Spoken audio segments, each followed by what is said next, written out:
Two-time Hall of Fame inductees, Brent Godarzi and Marty Young. Back-to-back #1 trucking firm in the nation. Back-to-back best attorney and best law firm in East Texas. For nearly 150 years, Crowley Funeral Home has offered the highest quality in funeral services to the families of Upshur County for a fair and reasonable price. Led by Gilmer graduate Troy Murray, our staff stands ready at all times to tenderly guide your family in their time of need in all aspects of funeral planning, such as pre-need and at-need, and all types of services from cremation and memorial services to traditional funerals, with attention to every detail. At Crowley Funeral Home, we've been treating families as our own since 1883.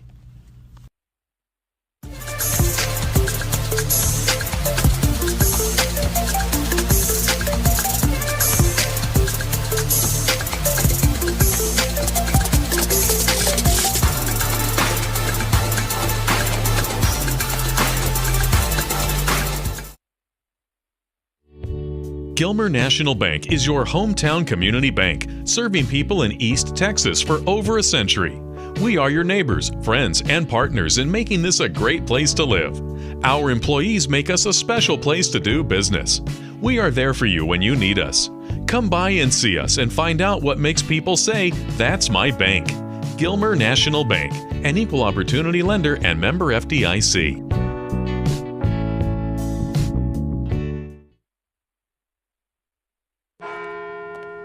At Farmers Insurance, we've seen almost everything, so we know how to cover almost anything, even a rock and wreck.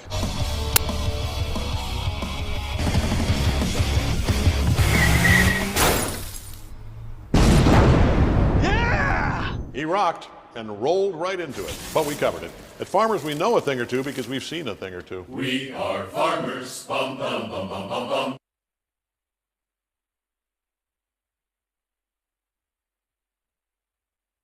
Need an oil change? Try the new Buckeye Express Lube, 1 mile from Gilmer on Highway 300. Oil and filter changes, fluid top-offs, multi-point inspections, and tire rotation and repair are just a few of the services they offer. Best of all, you can watch TV and enjoy a complimentary snack while you wait.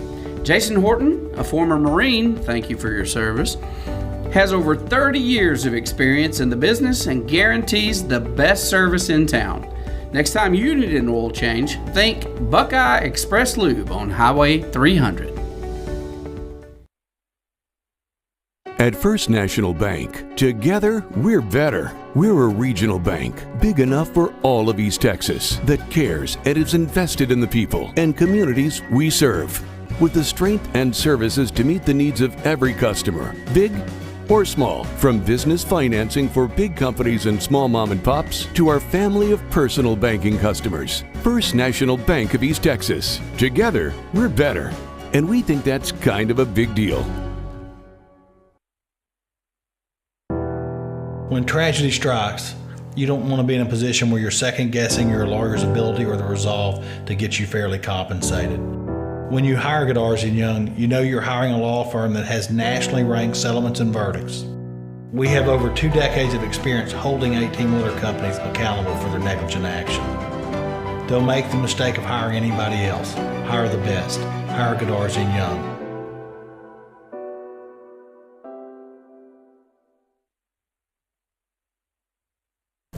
It's gonna be alright.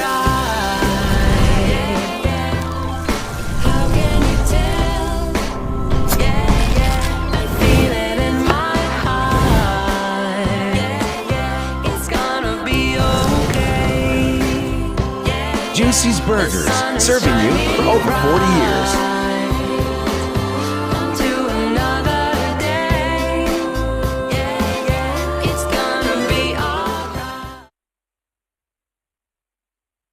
Texas Heritage National Bank would like to invite the Buckeye Nation to visit our new full-service bank in Gilmer.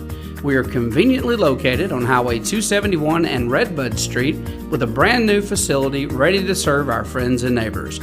We offer competitive rates on all of our deposit products, as well as some great options for business financing to help your business grow from 5 employees to 500 employees. Texas Heritage National Bank would also like to take this time to thank all of the teachers, administration, and school board for investing in the future of our kiddos. We would also like to wish all of the student athletes a wonderful and safe year. Come see us soon. La Finca Mexican Restaurant is my favorite restaurant in the world. An East Texas favorite for over 37 years, everyone with any taste agrees La Finca has the best Mexican food in Texas. But I want to share some of my personal favorites with you that maybe you haven't tried yet. Dina and I both love the ribeye steaks at La Finca. Ribeye steak and a baked potato, you can't go wrong. And if you happen to be a hamburger connoisseur, La Finca has one of the biggest and best hamburgers in town. Absolutely fantastic. And finally, never, and I mean never, leave La Finca without having a slice of Olga's homemade carrot cake or tres leche cake. Trust me, it'll change your life forever. La Finca, supporting the Gilmer Buckeyes for over 37 years. I have a grandson starting grad school.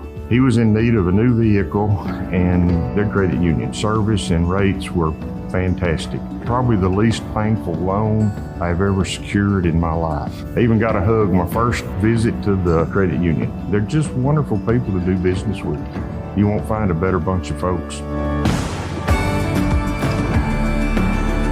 At Credit Union of Texas, you're not just a number, you're family.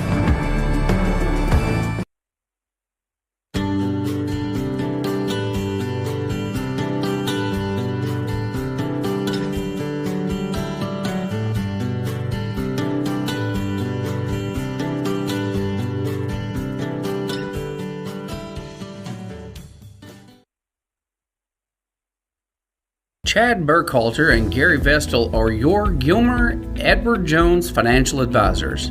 We're all about financial investments, but we also value the investments of time, patience, and encouragement our young athletes receive from their coaches, teachers, and mentors. That's why Chad and Gary are proud sponsors of our state champion Gilmer Buckeyes. Call 843-2023 or 843-5794 or visit edwardjones.com for all your investment needs. Edward Jones, member SIPC. Good evening, ladies and gentlemen. Welcome to Jeff Traylor Stadium and homecoming, Friday the 13th here. It is a fall Friday night, and you know what we're doing in G-Town. The Buckeyes are getting ready to take on the Kilgore Bulldogs. Welcome to tonight's pregame show here, brought to you by Godarzi & Young, our great sponsors here. We apologize first and foremost, folks, for last week. We were unable to get our broadcast out of Chapel Hill. I tell you what, if you didn't watch the replay, I won't spoil it for you. Just go back and watch it. It was a whale of a game, and these young Buckeyes stepped up and were within a play on 3 different occasions of winning that game. The lights went out right in the end of the fourth quarter. It was drama all around. And, of course, we had drama trying to get our broadcast out. Hopefully that's not the case here tonight. During our homecoming festivities, as the Buckeyes get ready to take on the undefeated Kilgore Bulldogs.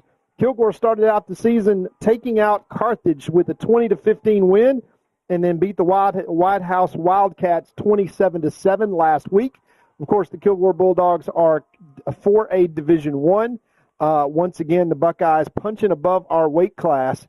And Gilmer Buckeyes probably the best 0-2 team in the state of Texas, at least in Division IV, Division II and 4A, coming into tonight's contest. Once again, lots of Buckeyes not suiting out tonight. Lots of guys, key guys beat up, which gives the Buckeyes a great opportunity to have young guys step up, and that's exactly what happened last week. I could not be more proud of these guys. And huge steps. If you didn't catch the coach's show with Coach Rash and Coach Metzel, I invite you to go onto the Venmo account and download that. Lots of interesting things to talk about.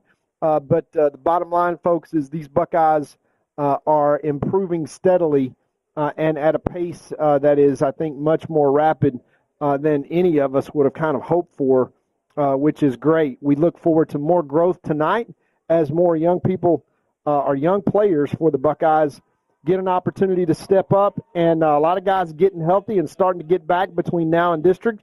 I can tell you that these young Buckeyes last year against these Kilgore Bulldogs that were also state ranked as they are now, and probably favored this year to make another deep playoff run. They're playing at Thanksgiving once again.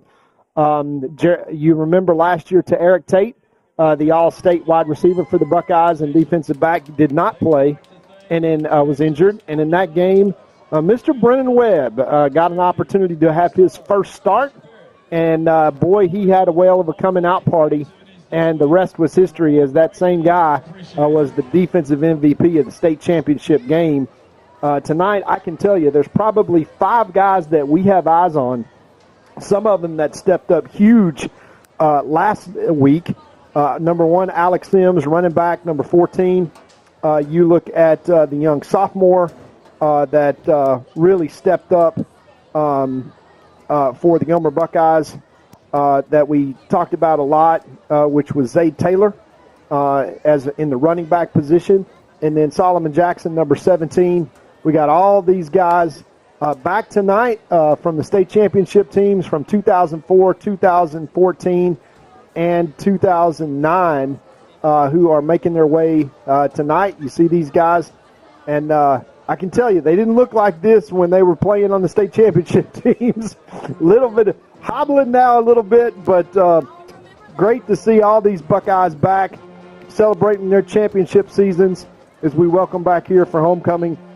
And once again, we've got some season summaries tonight to give you a little preview on the Godarzi and Young pregame show.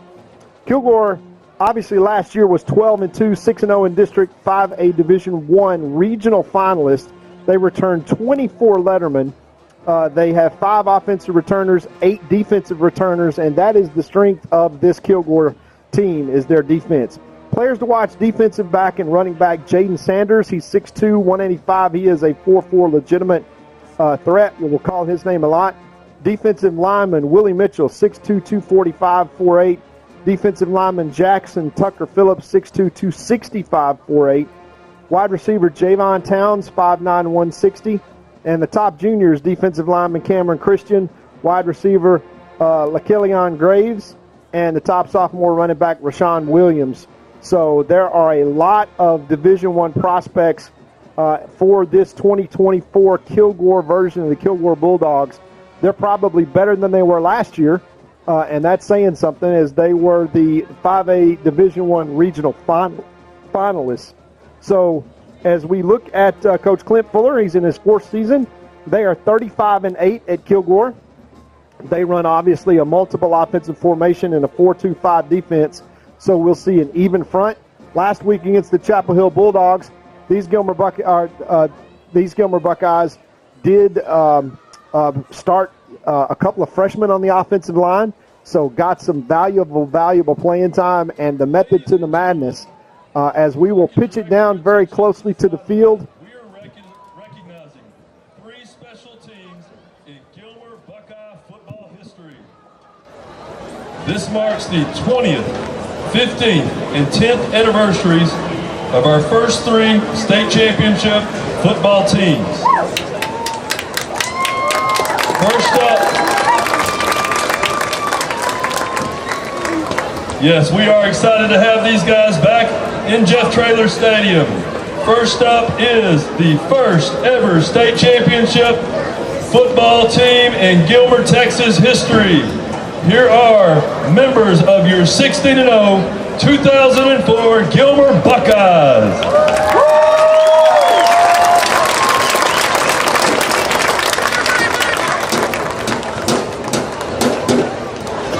Next, that came 5 years later.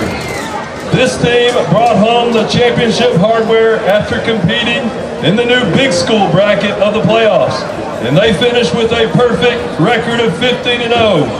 Here are members of your 2009 Gilmer Buckeyes.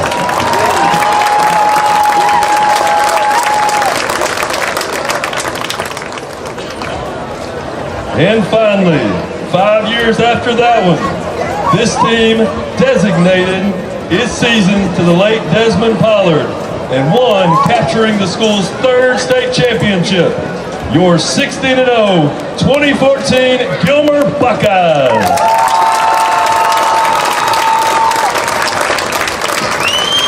It's great having these legends back. Enjoy your time with your teammates and your families. State championship runs under Coach Jeff Traylor, who is now the head coach of the UTSA Roadrunners. Great last week to see our former quarterback, G.J. Kinney, who is the head coach of the Texas State Bobcats, turn around and play his old former coach, Jeff Traylor, with the UTSA Roadrunners. Coach Traylor got the best of him last year, and Coach Kinney got the best of Coach Traylor this year. Great to see. So we are going to have a few of our sponsors recognized here on the Godarzi and Young pregame show, and be right back after these messages. Two-time Hall of Fame inductees, Brent Godarzi and Marty Young. Back-to-back #1 trucking firm in the nation. Back-to-back best attorney and best law firm in East Texas. For nearly 150 years, Crowley Funeral Home has offered the highest quality in funeral services to the families of Upshur County for a fair and reasonable price. Led by Gilmer graduate Troy Murray, our staff stands ready at all times to tenderly guide your family in their time of need in all aspects of funeral planning, such as pre-need and at-need, and all types of services from cremation and memorial services to traditional funerals, with attention to every detail. At Crowley Funeral Home, we've been treating families as our own since 1883.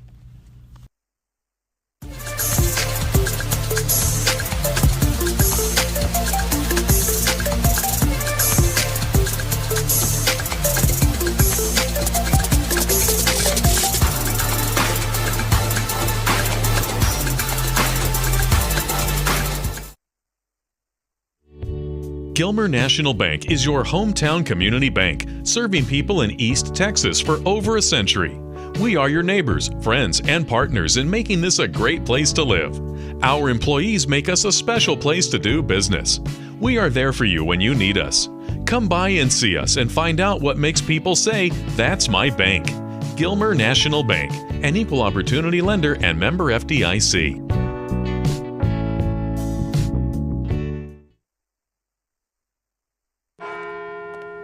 At Farmers Insurance, we've seen almost everything, so we know how to cover almost anything, even a rock and wreck.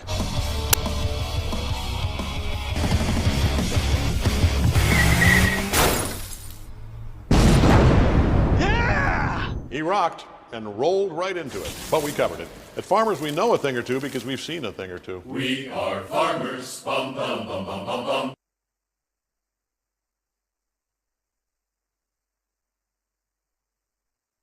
Need an oil change?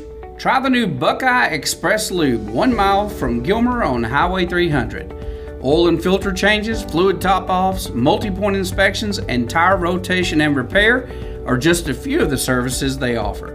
Best of all, you can watch TV and enjoy a complimentary snack while you wait. Jason Horton, a former Marine, thank you for your service, has over 30 years of experience in the business and guarantees the best service in town. Next time you need an oil change, think Buckeye Express Lube on Highway 300. At First National Bank, together we're better. We're a regional bank, big enough for all of East Texas, that cares and is invested in the people and communities we serve. With the strength and services to meet the needs of every customer, big or small, from business financing for big companies and small mom and pops to our family of personal banking customers. First National Bank of East Texas. Together, we're better. And we think that's kind of a big deal. When tragedy strikes, you don't want to be in a position where you're second guessing your lawyer's ability or the resolve to get you fairly compensated. When you hire Godarzi and Young, you know you're hiring a law firm that has nationally ranked settlements and verdicts. We have over 2 decades of experience holding 18-wheeler companies accountable for their negligent action. Don't make the mistake of hiring anybody else. Hire the best. Hire Godarzi and Young.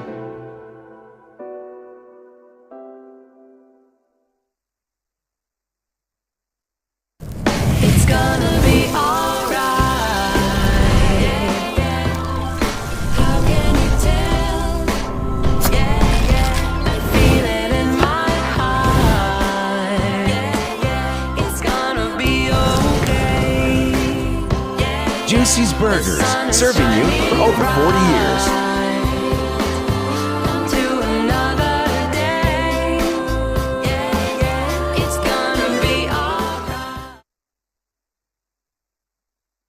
Texas Heritage National Bank would like to invite the Buckeye Nation to visit our new full-service bank in Gilmer.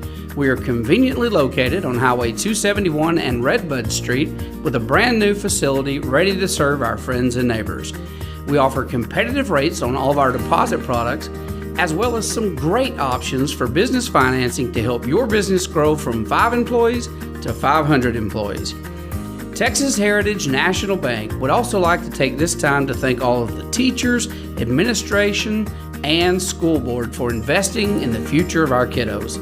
We would also like to wish all of the student athletes a wonderful and safe year. Come see us soon.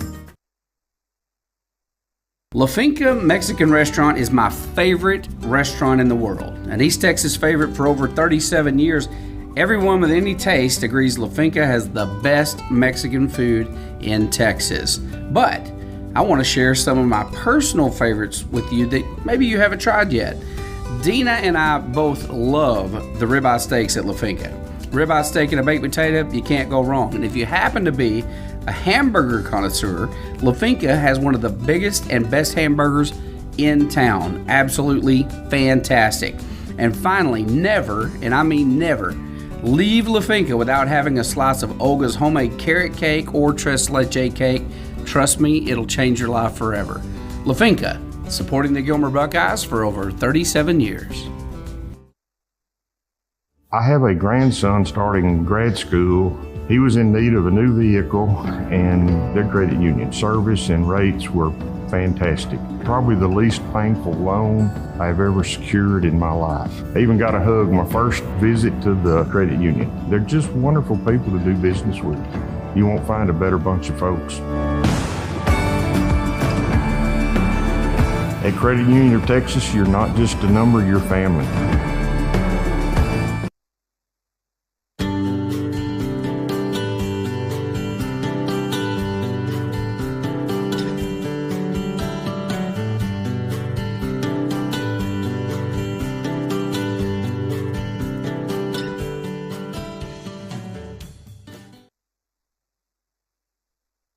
Chad Burkhalter and Gary Vestal are your Gilmer Edward Jones financial advisors. We're all about financial investments, but we also value the investments of time, patience, and encouragement our young athletes receive from their coaches, teachers, and mentors. That's why Chad and Gary are proud sponsors of our state champion Gilmer Buckeyes. Call 843-2023 or 843-5794, or visit edwardjones.com for all your investment needs. Edward Jones, member SIPC.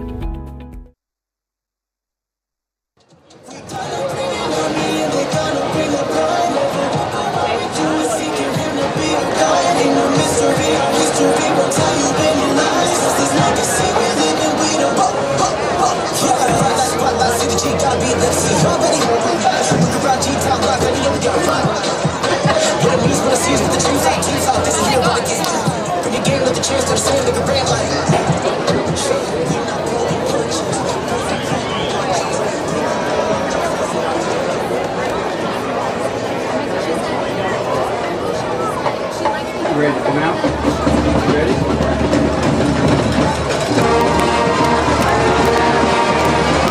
All right, ladies and gentlemen, I'm Jeff Brash, host of the Gilmer Buckeyes Show, Gilmer Buckeye Game, voice of the Buckeyes.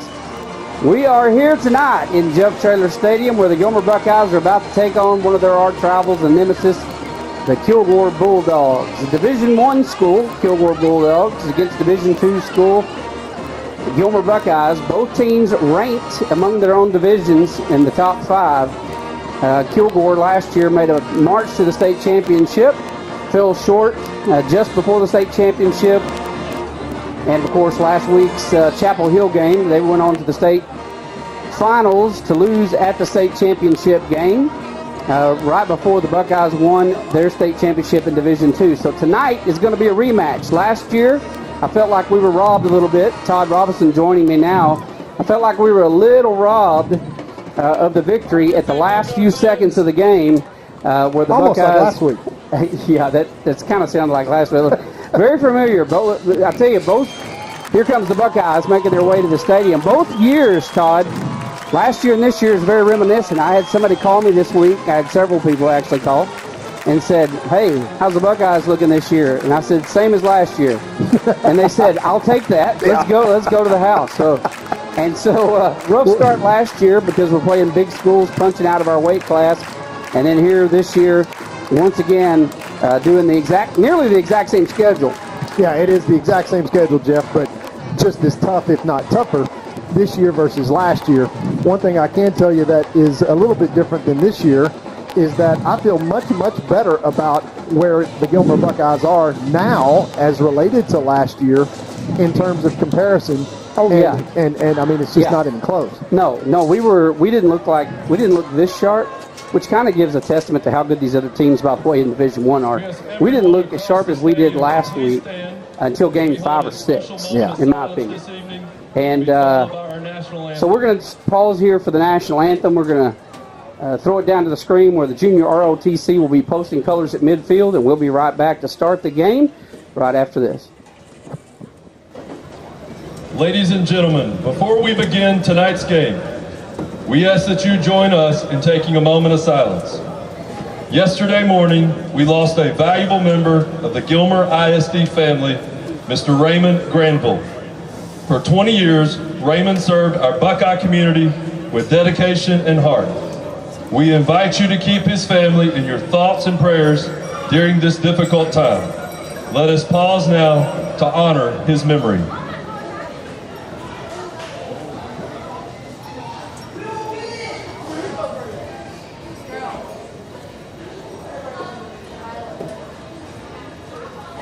Thank you. And now we turn to the Buckeye sideline for the presentation of colors. Tonight's presentation is led by the Air Force Junior ROTC from Gilmer High School. Presenting the U.S. flag, Daniel Gorstieta. Presenting the Texas flag, Christina Thomas. Representing the U.S. Guard, John Hildebrand. And representing the Texas Guard, Oriel Santiago. As we are paused and silent for our anthem, we also take this moment to recognize that Wednesday was the 23rd anniversary of the deadly September 11th, 2001 attacks on New York City, Washington, D.C., and Shanksville, Pennsylvania. During the anthem, may we as Americans remember the 2,977 lives lost. May we continue to be inspired by the heroes that taught us about real courage. And most of all, may our country rediscover the unity we all shared on September 12th. And with that, we turn it over to the Buckeye Band under the direction of Mr. Eric Gray with our national anthem.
If that don't light the fire, you wood wet, Todd. I'm telling you. And Kilgore, Gilmer, it doesn't get much better than this. Jeff, this is a rivalry that goes back pretty much the last 10 years. Why? Because both teams have been really, really good. and they've shared a district. Kilgore is a little bit bigger school, always has been, than Gilmer. And from a long tradition, the Buckeyes have always kind of played Gilmer. And in this case, you got two really good teams that are both really poised to make a lot of noise. Now, I got to say this, Jeff. This is, on paper, it looks like kind of a mismatch. Obviously, Kilgore has taken out Carthage, which is Gilmer's arch rival, because we're both in Division II. That's probably a team that we're going to see later on again in the year. Yep. The Buckeyes doing what the Buckeyes have done the past 4 years when Coach Metzel's tenure, which is punch above your weight class, as we talked about. But both of these teams, this could be the game of the state, because Gilmer is about 4 plays away from being 2-0 themselves. If you look at last week, the lights go out literally in the middle of a play. We took a 15-minute break to try to figure out what happens when the lights go out, and the Buckeyes come back for the last play of the game. Now, all that said, Jeff, we missed 2 field goals last week. Otherwise, if one of those 2 field goals are made, we kick a field goal at the end of the game. It's over. Yeah, it's a chip shot from the 6-yard line, and that's exactly right. What you're going to see tonight, folks, is going to probably be, and I'm sure you said this in pregame, Todd. I was on the field with my daughter, who was a Duchess tonight, but I'm sure you talked about the fact that this is going to be a big-time defensive game. Yeah. That both teams here have outstanding defenses. So I anticipate, it looks like that Kilgore won the toss, elected to kick off to the Buckeyes. They're going to give that offense. That's what I'm saying. They love their defense, and they say, hey, we'll put our defense out there anytime, any place, against anybody, and for good reason. Kilgore has one of the best defenses in Division I, if not the very best defense in Division I. They've got a whole roster of kids going Division I to play college football next year. Their secondary, I believe, is the best in the state, maybe in any division. And so you're going to see the Buckeyes really challenged tonight, I think, to throw the football, especially deep. And so it's going to be interesting to see the game plan they come into here. I look for a low score tonight. I'm thinking it's something like, 21-18, somewhere in some crazy range. I just don't see a lot of points in this game tonight. They beat Carthage 20-15. They control the ball on offense.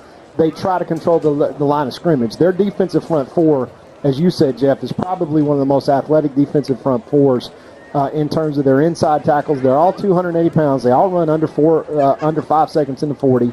They move extremely well, and their linebackers are unbelievable. What they do is they keep the pressure off their linebackers because their defensive line is so strong. That's exactly what they did. They forced Jet Surratt, the quarterback, all-state quarterback of the Carthage Bulldogs, into 4 interceptions. And that does not happen. He will not throw the ball if it's going to be an interception. Yeah, you're about to 4 against Kilgore. You're about to see 2 of the best defenses. I'm gonna go out on a limb and say probably the best defense in Division II, but from Gilmer, and I'm going to say best Division I defense in Kilgore. So you're going to see 2 great defenses tonight. And by the way, their offenses ain't shabby. Yeah, lots of speed, lots of talent. This is just one of those good old-fashioned Beast Texas. Let's see your athletes go up against our athletes.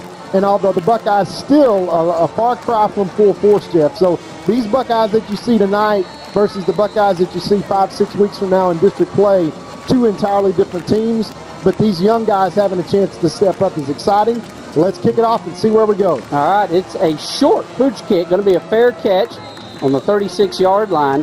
So Kilgore is giving the Buckeyes good field position right from the start. And I tell you, Todd, I don't know, what their game plan is there. Normally when you kick a pooch kick, you try to put it around the 25 or 30.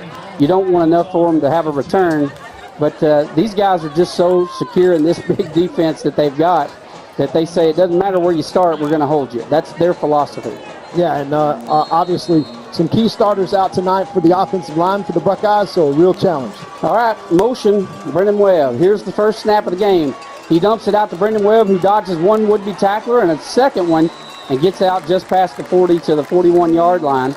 And so that's going to be a gain of about 3 for the Buckeyes. Yeah, Jeff, I want to remind you and Buckeye fans, this was the anniversary of the coming out party of Bren Webb last year. To Eric Tate, last year's game was hurt. Bren Webb, kind of the young junior, forced to step into the spotlight, and boy did he. Had the game of his life and then rode that momentum all the way to the defensive MVP of the state championship game, a key player, and you can see his confidence has grown catching that ball here tonight. All right, here's the snap to McCowan.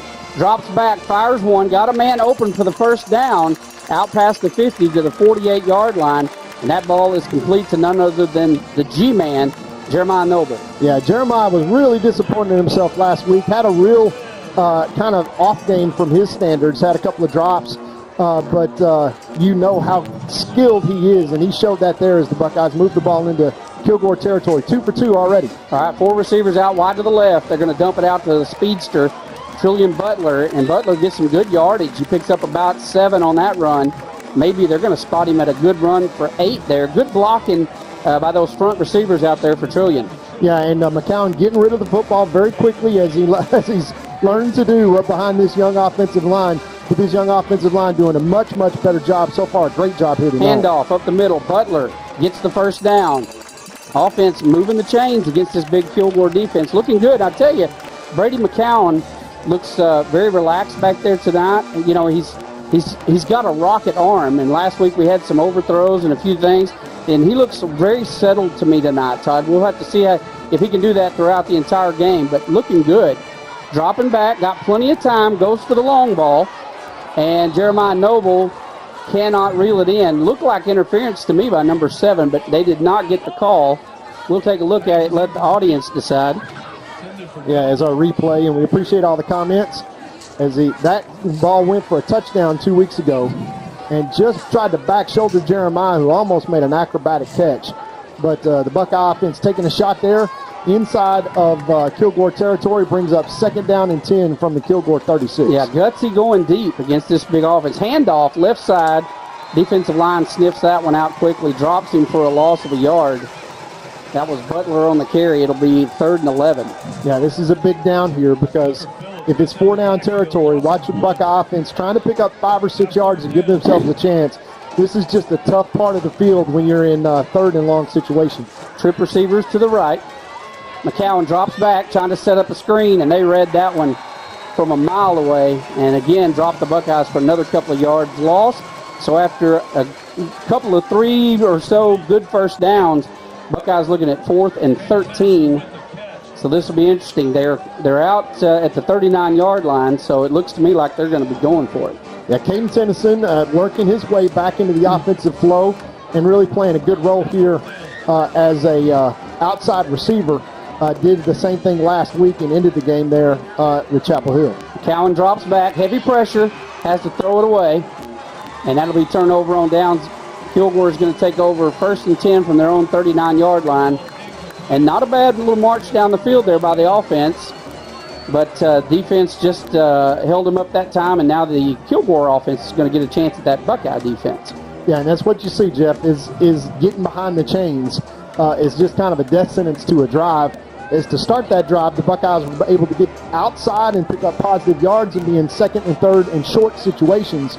2nd and 5, 3rd and 1, able to convert. Now the script flips because now it's the Buckeye defense and its strength of the team this year with Hagler and Devion King and Trey Lee back there in the defensive line. All right, from the shotgun, 2 backs in the backfield, 1 in motion. Dumps it out to the motion man, and look at that. What a great defensive play to get in there and hang on. Now he breaks free and runs all the way back to the backside, and he's got lots of room to run. And Webb needs to turn on the jets if he's going to catch him on the angle. And that is just an absolute blown play. We got a flag on the play, probably going to be holding or an illegal block, more than likely against Kilgore. Bring that one back. But what an athletic play by that young man from Kilgore. He was dead to rights. I mean, he was gone, and he turned something out of nothing. Trill had him 6 yards deep on a screen pass, and he just refused to go down, stepped out of the tackle. But we've got a couple of flags down, one on this side, one on the other side, that is going to bring this back, unfortunately, for Kilgore. That's going to turn them into a 1st down and way behind the chains, because I think a personal foul, exactly, which was a unseen block, and a blindside block is going to back them up to 1st and 25. Yeah, lucky break for the Buckeyes there. Todd, we also need to take a second and welcome some special guests tonight on the broadcast.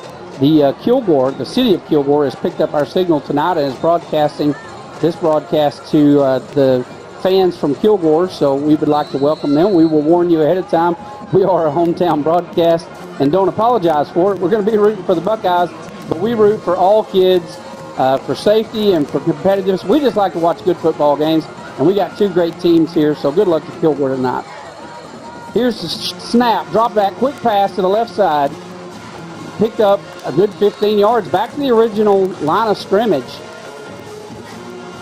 And that was a well-done pass there to the outside left side. It's going to bring up 2nd and 10. Yeah, that's Jaden Sanders.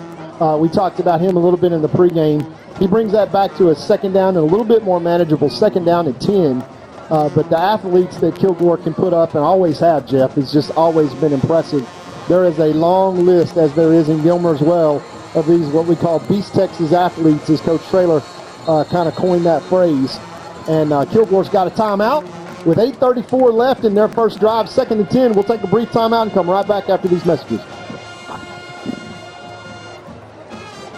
Two-time Hall of Fame inductees, Brent Godarzi and Marty Young. Back-to-back #1 trucking firm in the nation. Back-to-back best attorney and best law firm in East Texas. For nearly 150 years, Crowley Funeral Home has offered the highest quality in funeral services to the families of Upshur County for a fair and reasonable price. Led by Gilmer graduate Troy Murray, our staff stands ready at all times to tenderly guide your family in their time of need in all aspects of funeral planning, such as pre-need and at need, and all types of services from cremation and memorial services to traditional funerals, with attention to every detail. At Crowley Funeral Home, we... All right, we're back to Jeff Traylor Stadium after the timeout. It is 2nd and 10 for Kilgore. They're on 38-yard line, 39-yard line. Rolling to his right side, quarterback looking for somebody. Dumps it and incomplete. That was a little short pass, would have been good for about 5 yards, and that falls incomplete, brings up 3rd and 10 from the 39 for Kilgore.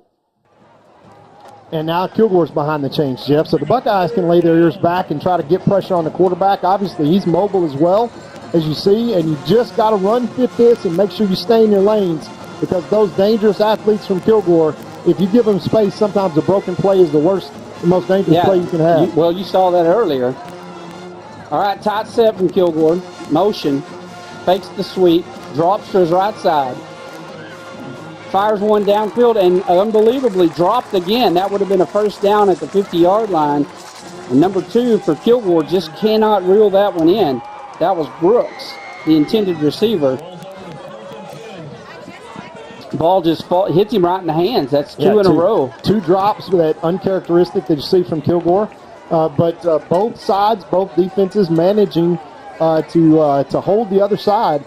And the dangerous Bryn Webb, who really, once again, had a coming-out party last year in the absence of Tarek Tate, had a coming-out party against Kilgore, really kind of changed the whole season around for the Buckeyes. High snap, and a bad punt from Kilgore, and they just punt that right out of bounds over there. So not a great punt for Kilgore. That ball went out of bounds around the 36-yard line. So Buckeyes are taking over pretty much exactly where they started from on the first possession. That's exactly what I was going to say. Yeah. All we've done is run 3 minutes and 46 seconds off the clock here and scrimmage twice, and we're right back to where we started. Hopefully the Buckeyes can get another start to the drive this time that they had the last time. And they're coming out now in their twins packages left and right. And, of course, Caden Tennyson, number 1, easing his way back into the quarterback position. He's in an empty set right now. All right, empty backfield. Tennyson drops back, quick pass, complete to Brendan Webb down the sideline. He's good out just past the 40-yard line, so that's going to be good for 4 yards. And Jeff, that's exactly what this Buckeye offense wants to do, is just get positive chunks and keep the chains moving and play as many snaps as they possibly can to keep this Kilgore defense on the field and playing. That's the best place to have the Kilgore defense is fatigued. All right, one back set.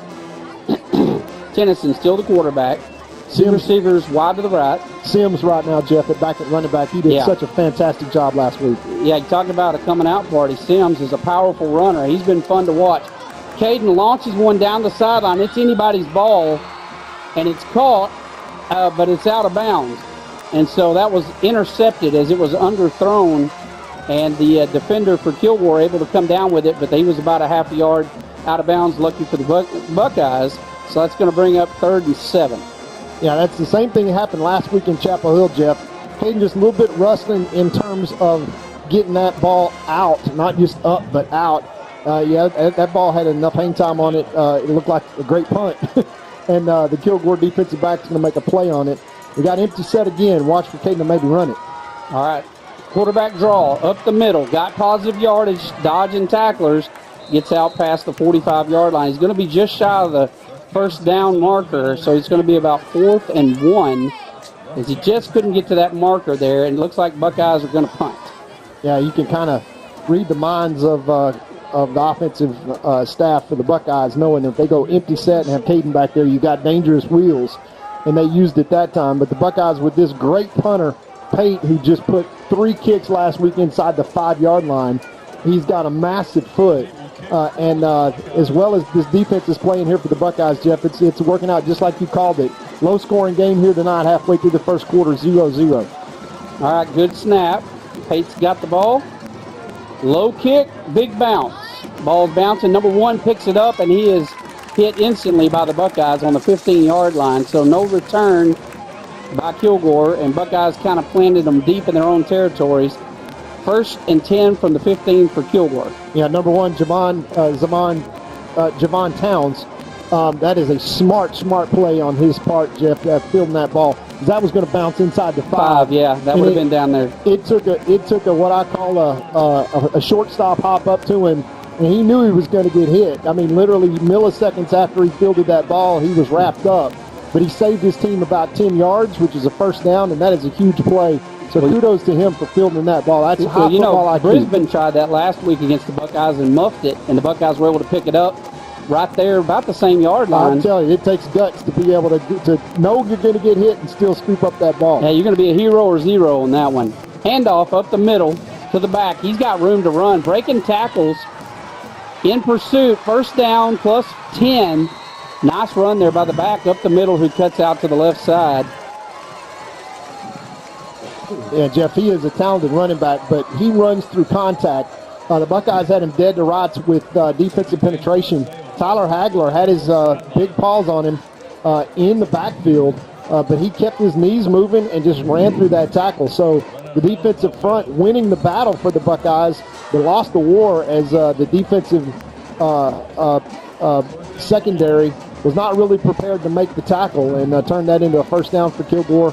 One of their second one, I think, for tonight.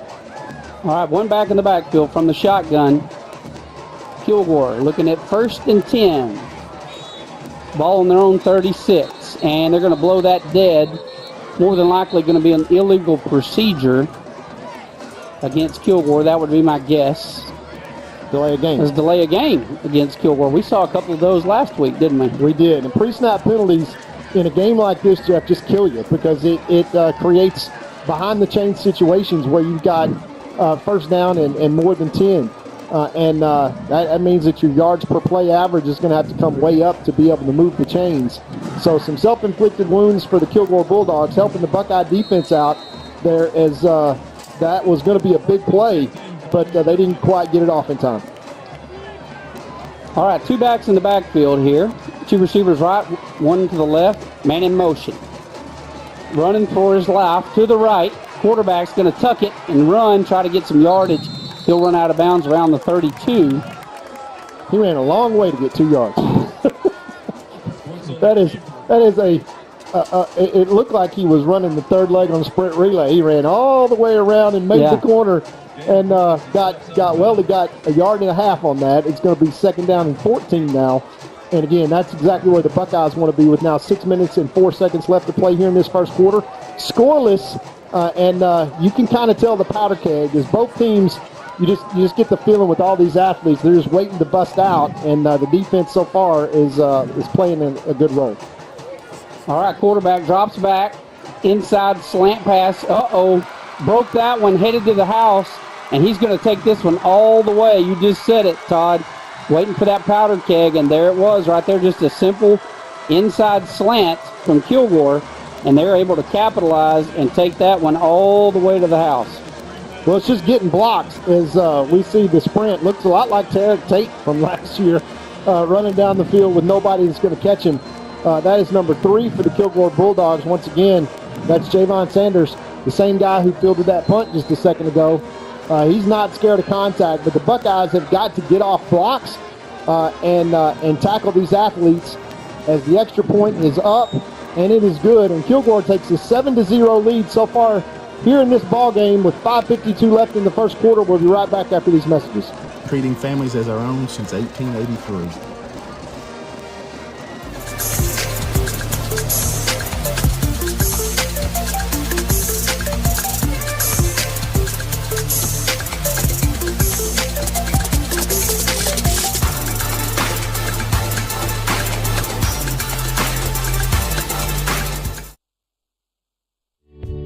Gilmer National Bank is your hometown community bank, serving people in East Texas for over a century.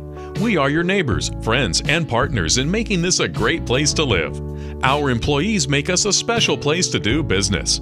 We are there for you when you need us. Come by and see us and find out what makes people say, "That's my bank." Gilmer National Bank, an equal opportunity lender and member FDIC.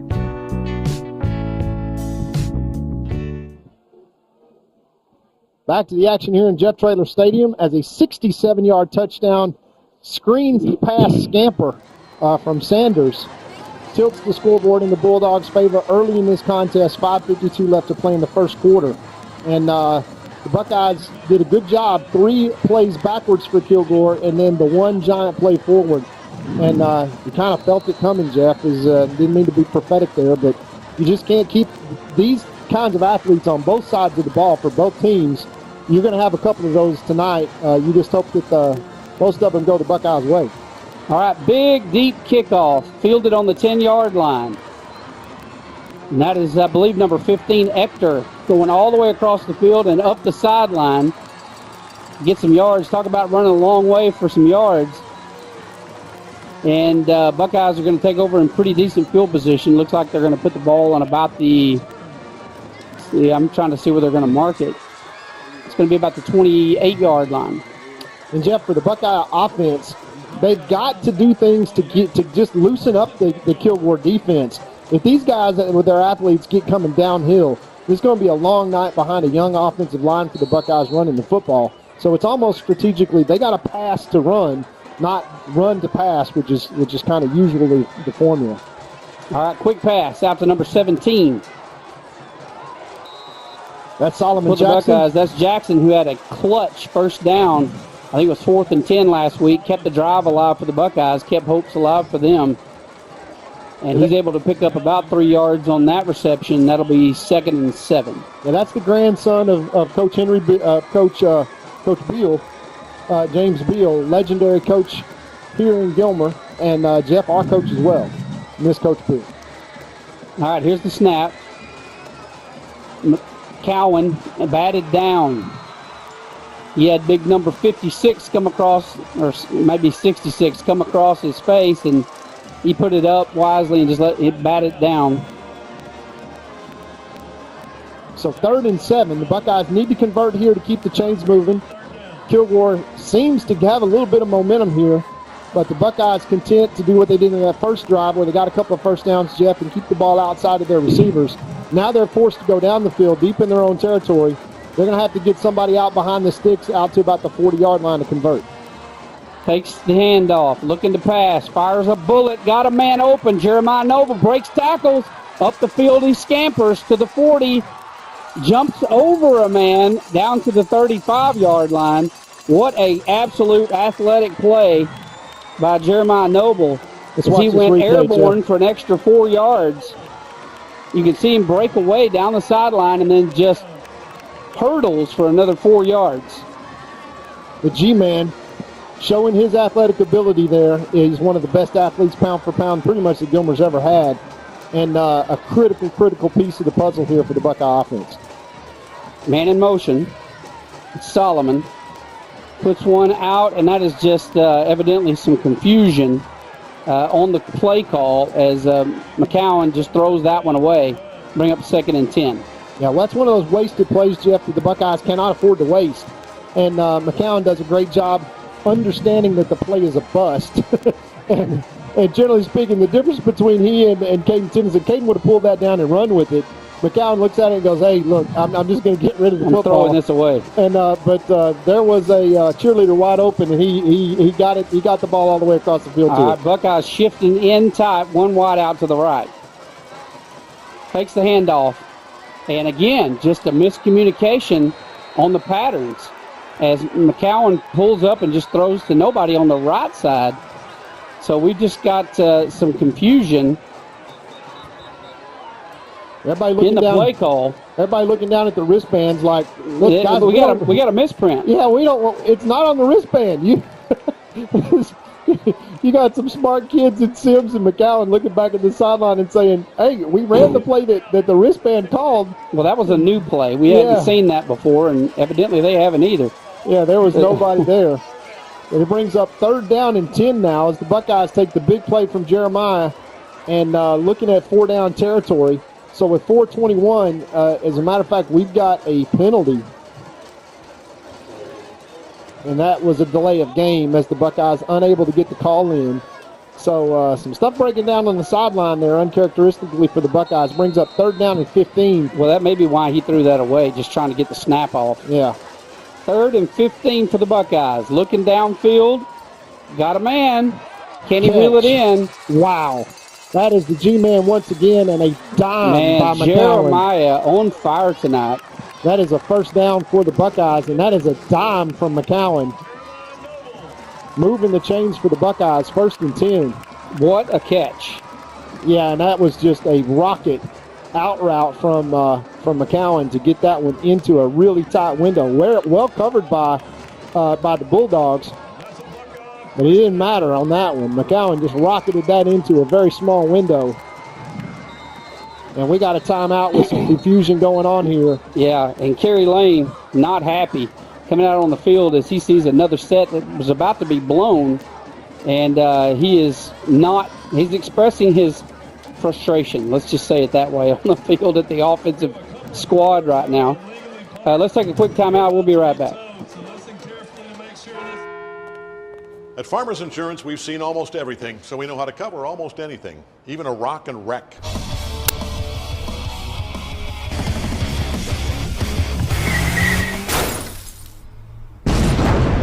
Yeah! He rocked and rolled right into it, but we covered it. At Farmers, we know a thing or two because we've seen a thing or two. We are farmers. Bum, bum, bum, bum, bum, bum.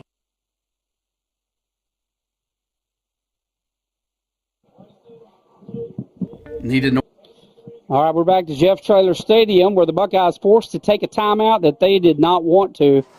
Had a little bit of uncharacteristic confusion on this drive. So we had to throw away 2 balls before picking up a big 1st down on the hands of Jeremiah Noble. And then right there, Kerry Lane having to use one of those valuable timeouts, Todd, to get everybody reset. Yeah, and as you said, uncharacteristic there for sure on all fronts. And I'm not sure that there may be some misprints on the wristbands or something, but they'll blow the play in. They saved the 1st down. 1st and 10 for the Buckeyes, knocking on the door of the red zone. All right, here's the snap. Handoff up the middle. That is number 6, I believe. That is Jemerson, the senior, with the ball carry. Yeah, not a lot there. He gets back to the line of scrimmage, and that is... Yeah, that's trying to keep them honest. That's Day-Day coming in. Coming off injury, one of the seniors and leaders for the Buckeyes, but injured early on in the preseason for the Buckeyes, and there's a lot of guys on that list. Once again, for Buckeye fans, this is a lot different team now than you're going to see in 4 or 5 weeks. All right, McCowan sacked. Is that offensive line just not able to hold the penetration? And the big man, number 89, for Kilgore, breaking through. That was number 65. They have really small numbers.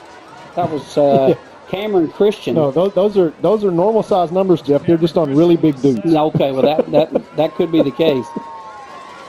Buckeyes backed up, looking at 3rd and 17. Just no chance there for McCowan. That is a deep route that takes about 4 seconds to develop for Jeremiah Noble, trying to run a double move, and it's a great idea, but you just got to hold up for pass protection. All right, got a completion here.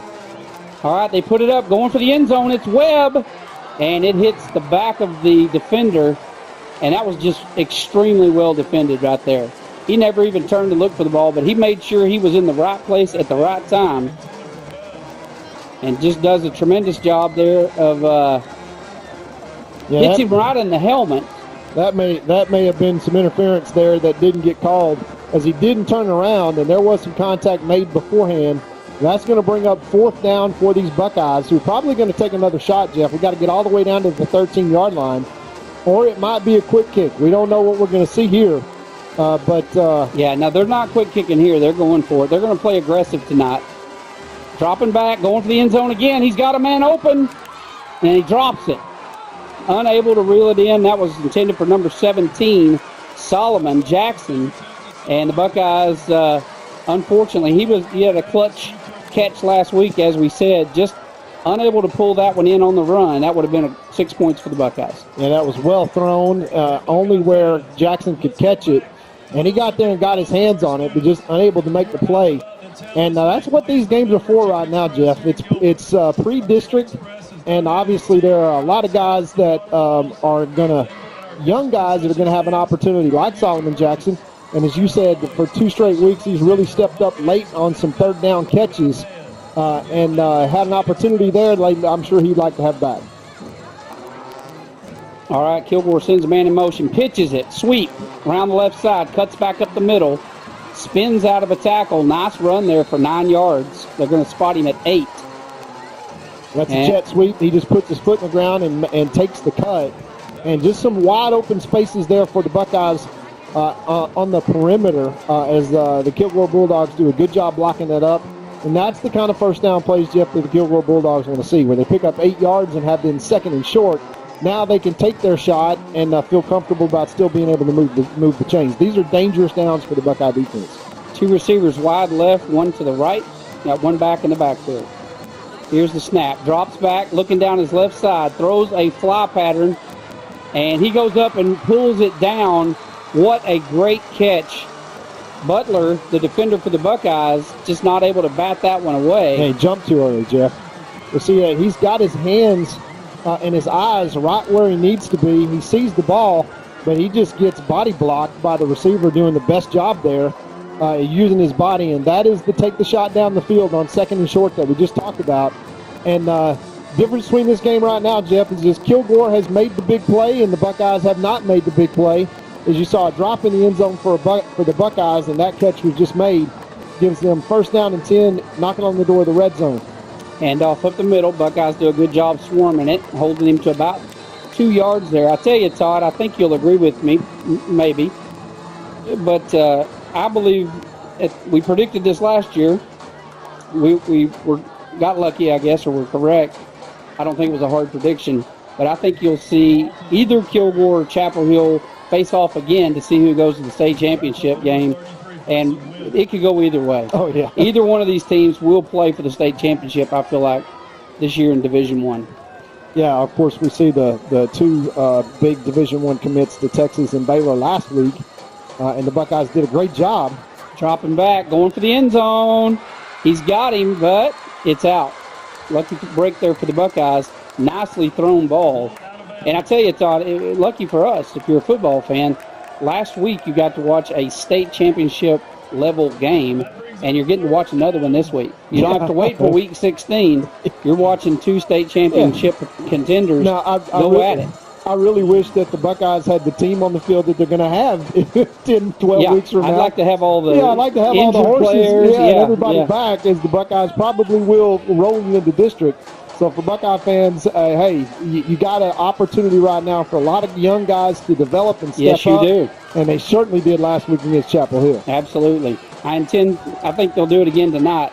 Pass complete, and it is reeled in at the 13-yard line. That's going to move the sticks, 1st and 10 from the 13, and Kilgore effectively moving the ball in the air downfield. Yeah, McKillian Graves, that's just a fantastic catch.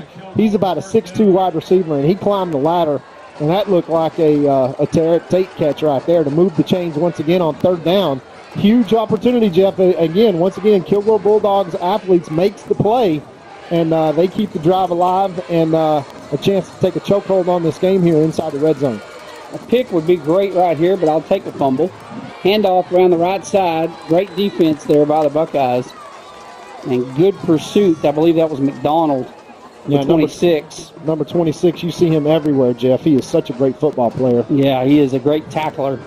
Stopped that for only a 1-yard gain, and looked like there was some room around the end, and he just runs that off. But we've got a 7-0 score at the end of the first quarter, Jeff. We'll flip the field and come right back after these messages.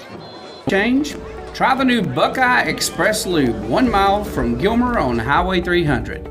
Oil and filter changes, fluid top-offs, multi-point inspections, and tire rotation and repair are just a few of the services they offer.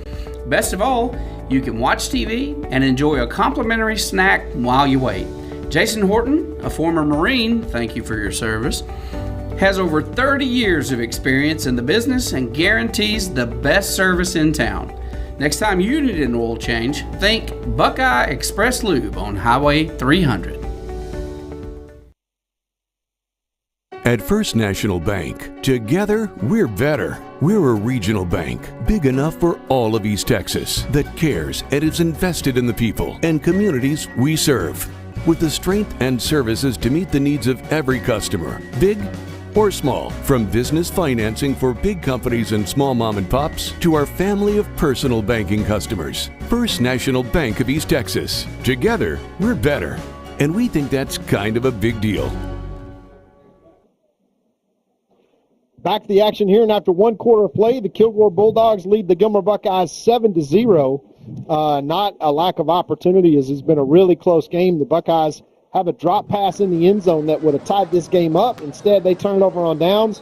Kilgore drives the length of the field and now has the ball to start the second quarter. 2nd down and 8 from the Buckeye 12-yard line. They need the 4-yard line for a first down. But they have gotten their passing game really cranking with those talented wide receivers on the outside making some acrobatic catches despite some really good defense. So, again, it's Beast Texas athletes on both sides of the ball showcasing their talents here tonight. All right, 2 receivers wide to the left, 1 back in the backfield. Handoff, wants to go left, cuts it upfield, and he gets stopped, maybe a loss of a half a yard, and that is going to bring up 3rd and 9 for the Kilgore Bulldogs. Got great field position, but not able to move the ball right now. We want to give a shout out to the Loma children who are up watching the Buckeyes. They have to go to bed in about 10 minutes. But if your last name is Loma and you love the Buckeyes, let's hear a big cheer in the living room.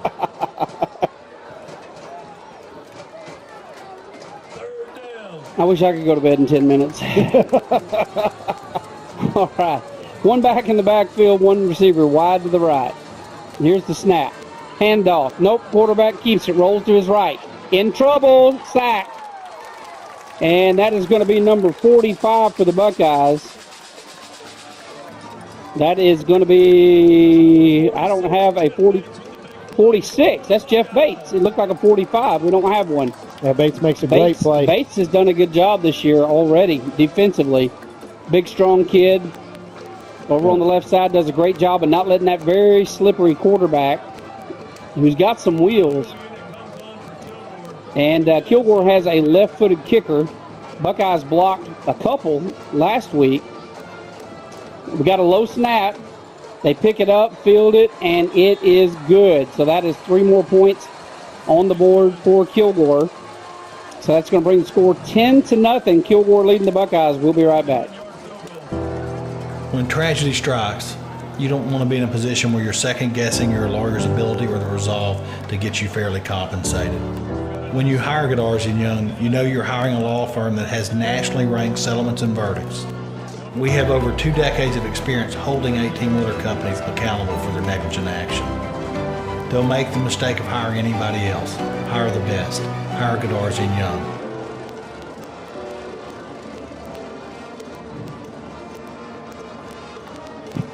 And back to the action here after a long field goal from the Kilgore Bulldogs gives the Bulldogs a 10-0 lead over the Buckeyes here early in the second quarter.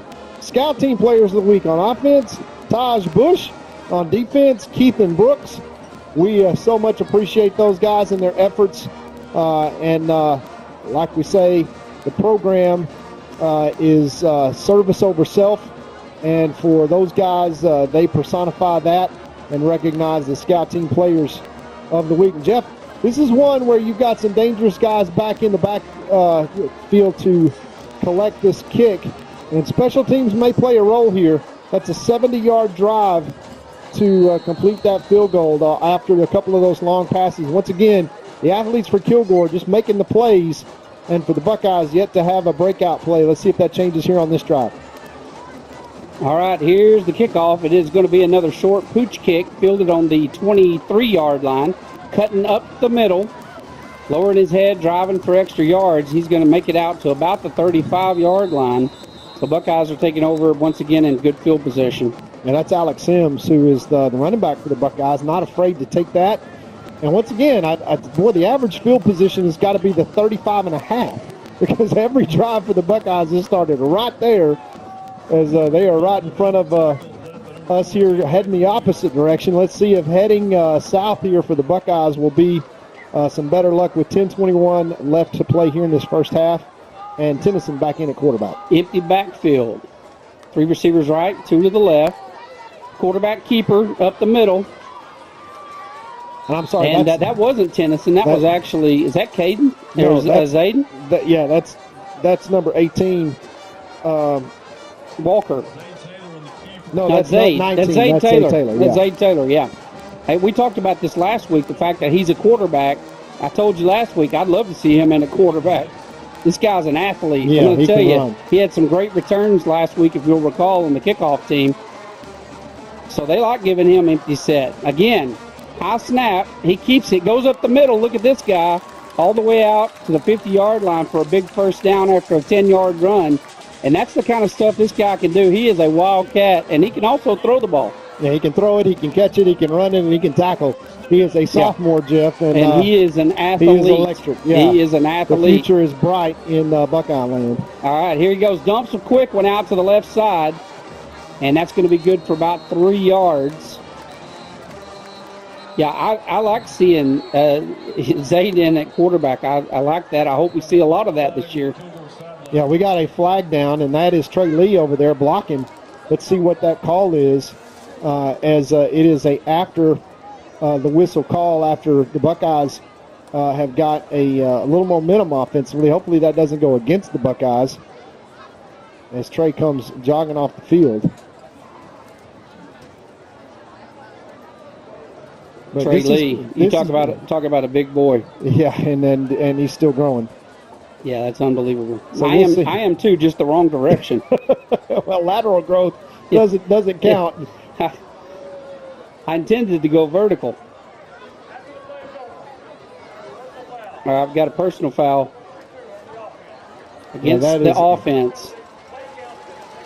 That is against Trey Lee. Yeah. And that's going to back us up 15 yards. And that is just the kind of stuff that will drive Coach Metzel crazy, because that's from one of our key leaders, and that really hurts us when we get some momentum and a drive going, and suddenly we now have second down and 20 where it would have been second down and 6. That is just one of those plays that you can't afford to have.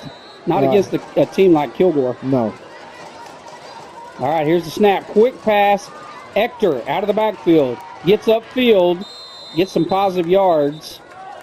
Moves the ball about 5 yards, maybe 4. And that is still going to be 3rd and 17 for the Buckeyes. Yeah, and watch number 13 out to the wide side of the field. The Buckeye coach is very, very smart in how they set things up. And they run to this side of the field to set the wide side of the field up on the other side. And you've got the 2 most dangerous receivers in the Buckeye arsenal, Bryn Webb and Jeremiah Noble, who are out twins to the left-hand side, and that's the wide side of the field. All right, dropping back. McCowan, plenty of time. Looking upfield, got a man open across the middle. Big catch. It is Caden Tennyson, and that is quarterback to quarterback. And look at that, flip the field, first down. And according to my watch, Todd, guess what? It's time for Malachi and Eloise to go to bed. 10 minutes. Sorry, guys. You had 10 minutes. It's up. Time for bed. As McCowan comes off, shaking his right hand. That's his throwing hand. I don't know if he hit somebody on that hand or exactly what happens, but he is hopping around and Caden Tennyson comes in at quarterback. That's a luxury that you have when you're all-state quarterback, Jeff, is playing multiple positions, trying to come back from injury. But there's some real depth at a lot of different positions. Unfortunately for the Buckeyes, most of it, we're playing that depth. All right, here's the snap. Quarterback draw up the middle, and he doesn't have a lot there. He gets out close to the 30-yard line, back to the original line of scrimmage. Maybe lost a foot on that one, so that's going to bring up second and we'll say 10 and a half. Well, Caden was the guy on that catch to bail out the Buckeye offense, and we've got a player down right now for the Buckeyes. Looks like he's trying to get up.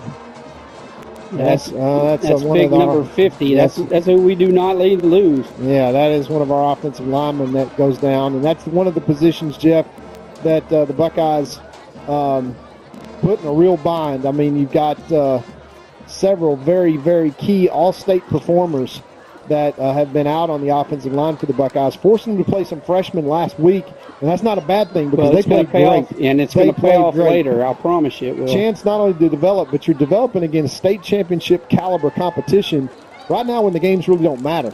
Everything starts over 0-0 here in about 3 weeks. The Buckeyes have to navigate the gauntlet that Coach Metzel purposefully sets up for these Buckeyes every single year. And once again, Jeff, boy, we'd be singing a whole different tune if 4 plays go different for the Buckeyes and we're sitting here at 2-0. And this is now the quote-unquote game of the week from a state standpoint. But that's the beautiful thing about Texas high school football, as the great Golden Bear used to say on the golf circuit, Jack Nicklaus, it ain't how you drive, it's how you arrive. And with the Buckeyes and the rest of these teams here in the state of Texas, none of the games count until district, and that determines playoff seeding, and then it's all one big giant tournament. And for the Buckeyes, their strategy is long and looking for a marathon. They are not looking to try to make any impressions. They're about developing their players. All right, here's the snap. Going to be another keeper up the middle, and I like this strategy, Todd, because it's causing them to spread the secondary way out. They're spreading everybody across the field and trying to open up a gap for one of those electric quarterbacks that we've got. I like that strategy. I think that's a good strategy against this particular defense. Well, and don't forget, we've got Braden Pate, the kicker, who is already well within field goal range. This would be about a 45-yarder, which is about 15 yards inside his range. He can literally kick them from 60. But let's see if the Buckeyes can't pick up a first down here and go in and score a touchdown. All right, Tennyson got some pressure on the backside, releases it just in time. And what a pass down to the 12-yard line to Brennan Webb. That's going to move the chains, take off a little pressure. First and 10 from the 12. Buckeyes knocking on the door with 7:23 left to play in the first half.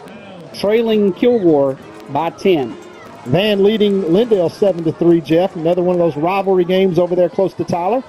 That's two good teams right there. Yeah, and we'll see. We'll still see them both. Yeah, we still got both of those. Lindale. We've got some great teams we're going to be playing this year. It's a lot like last year.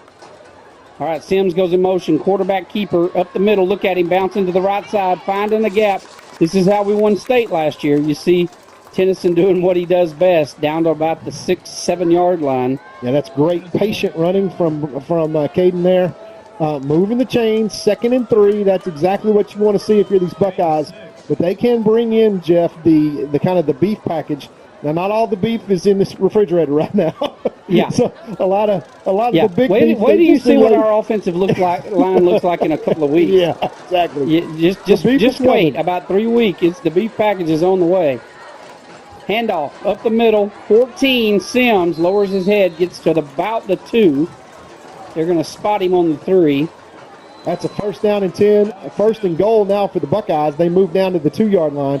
So we now got 4 shots at it, Jeff, to put points on the board halfway through this second quarter. Yeah. 6 minutes left, and the Buckeyes knocking on the door. I love this strategy change that they've done here, going with a kind of a wildcat, running the quarterback draw. You know, we won a lot of football games with Stump Godfrey and others running that draw, and I like seeing it here tonight. We'll be right back. It's gonna be alright. How can you tell? I feel it in my heart. It's gonna be okay. Juicy's Burgers, serving you for over 40 years.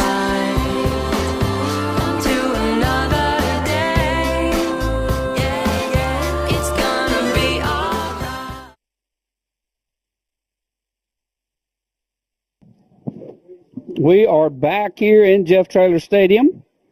Got a timeout on the field with 5:55 left to play. I don't know who made the cookies tonight in the press box, but my hat's off to you, brother. I'll brag on them. That is the home ec department at Gilmer High School that is fattening up your hosts. Well, I think actually CUTX is sponsoring. Yeah, it's Credit Union of Texas. They're covering it. Yeah, let's give them one of our sponsors. Let's give them a shout out. But I want to know who made the cookie. Well, that's a fantastic cookie. I had my gallbladder out this week. I'm not supposed to be eating a cookie, so my wife, if she's listening at home, I'm probably in some serious trouble. Jeff, White House over Chapel Hill right now, 13-0, and Carthage up 31-7 over Liberty Ilo. As the Buckeyes knocking on the door, 1st and goal from their own 2-yard line. Caden Tennyson in at quarterback in the pistol formation. Alex Sims behind him. All right, let's see what they've got in store. Here's the snap. Fumble. Did Kilgore get it? Caden was trying to pick it up instead of fall on it. When that happens, Caden, fall on the ball, especially when it's on the 3-yard line. So we lost a couple of yards on that. That was a wasted down. We've got 3 more tries to get in the end zone. And rarely have any snap problems. Haven't had any this year. That's a bad spot to do it when you're on the 3-yard line down by 10. But it does happen. It's football.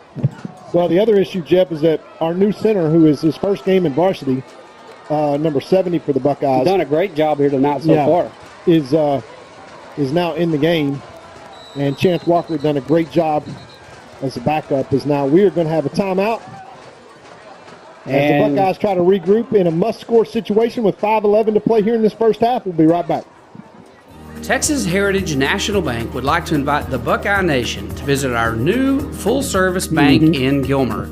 We are conveniently located on Highway 271 and Redbud Street with a brand new facility ready to serve our friends and neighbors.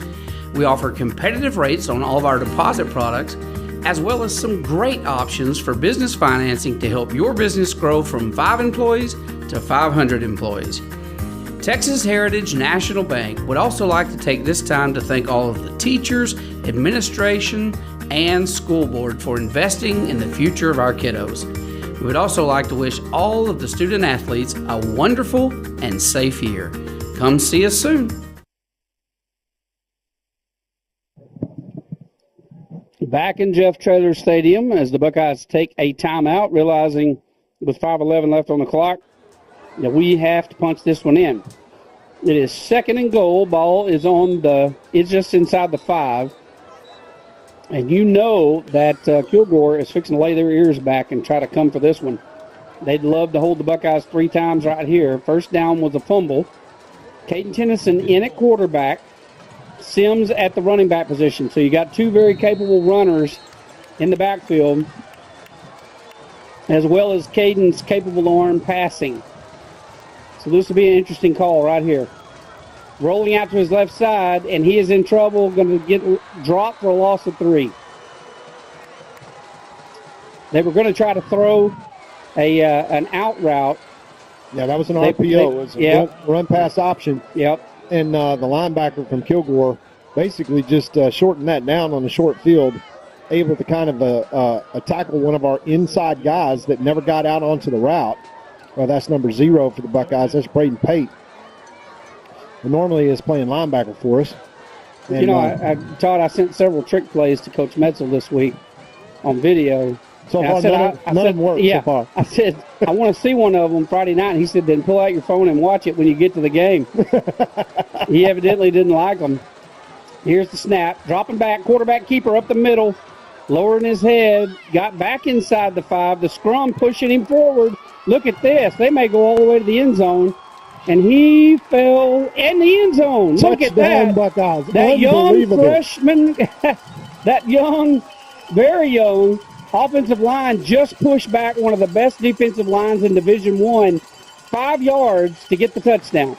Unbelievable. And hey, I want to thank the referees for not blowing that. A lot of times they'll blow that prematurely, and they let the boys go at it right there, and I do appreciate that from the referees. Yeah, the men in black got the best of that one, and credit Caden Tennyson for just staying on his feet and keeping his legs turning and not giving up. Really reminiscent of the play he had to score a touchdown in the state championship game last year against a huge Belleville defensive line. He did the exact same thing, and the Buckeyes managed to put 6 plus 1 on the board to bring this score to 10-7.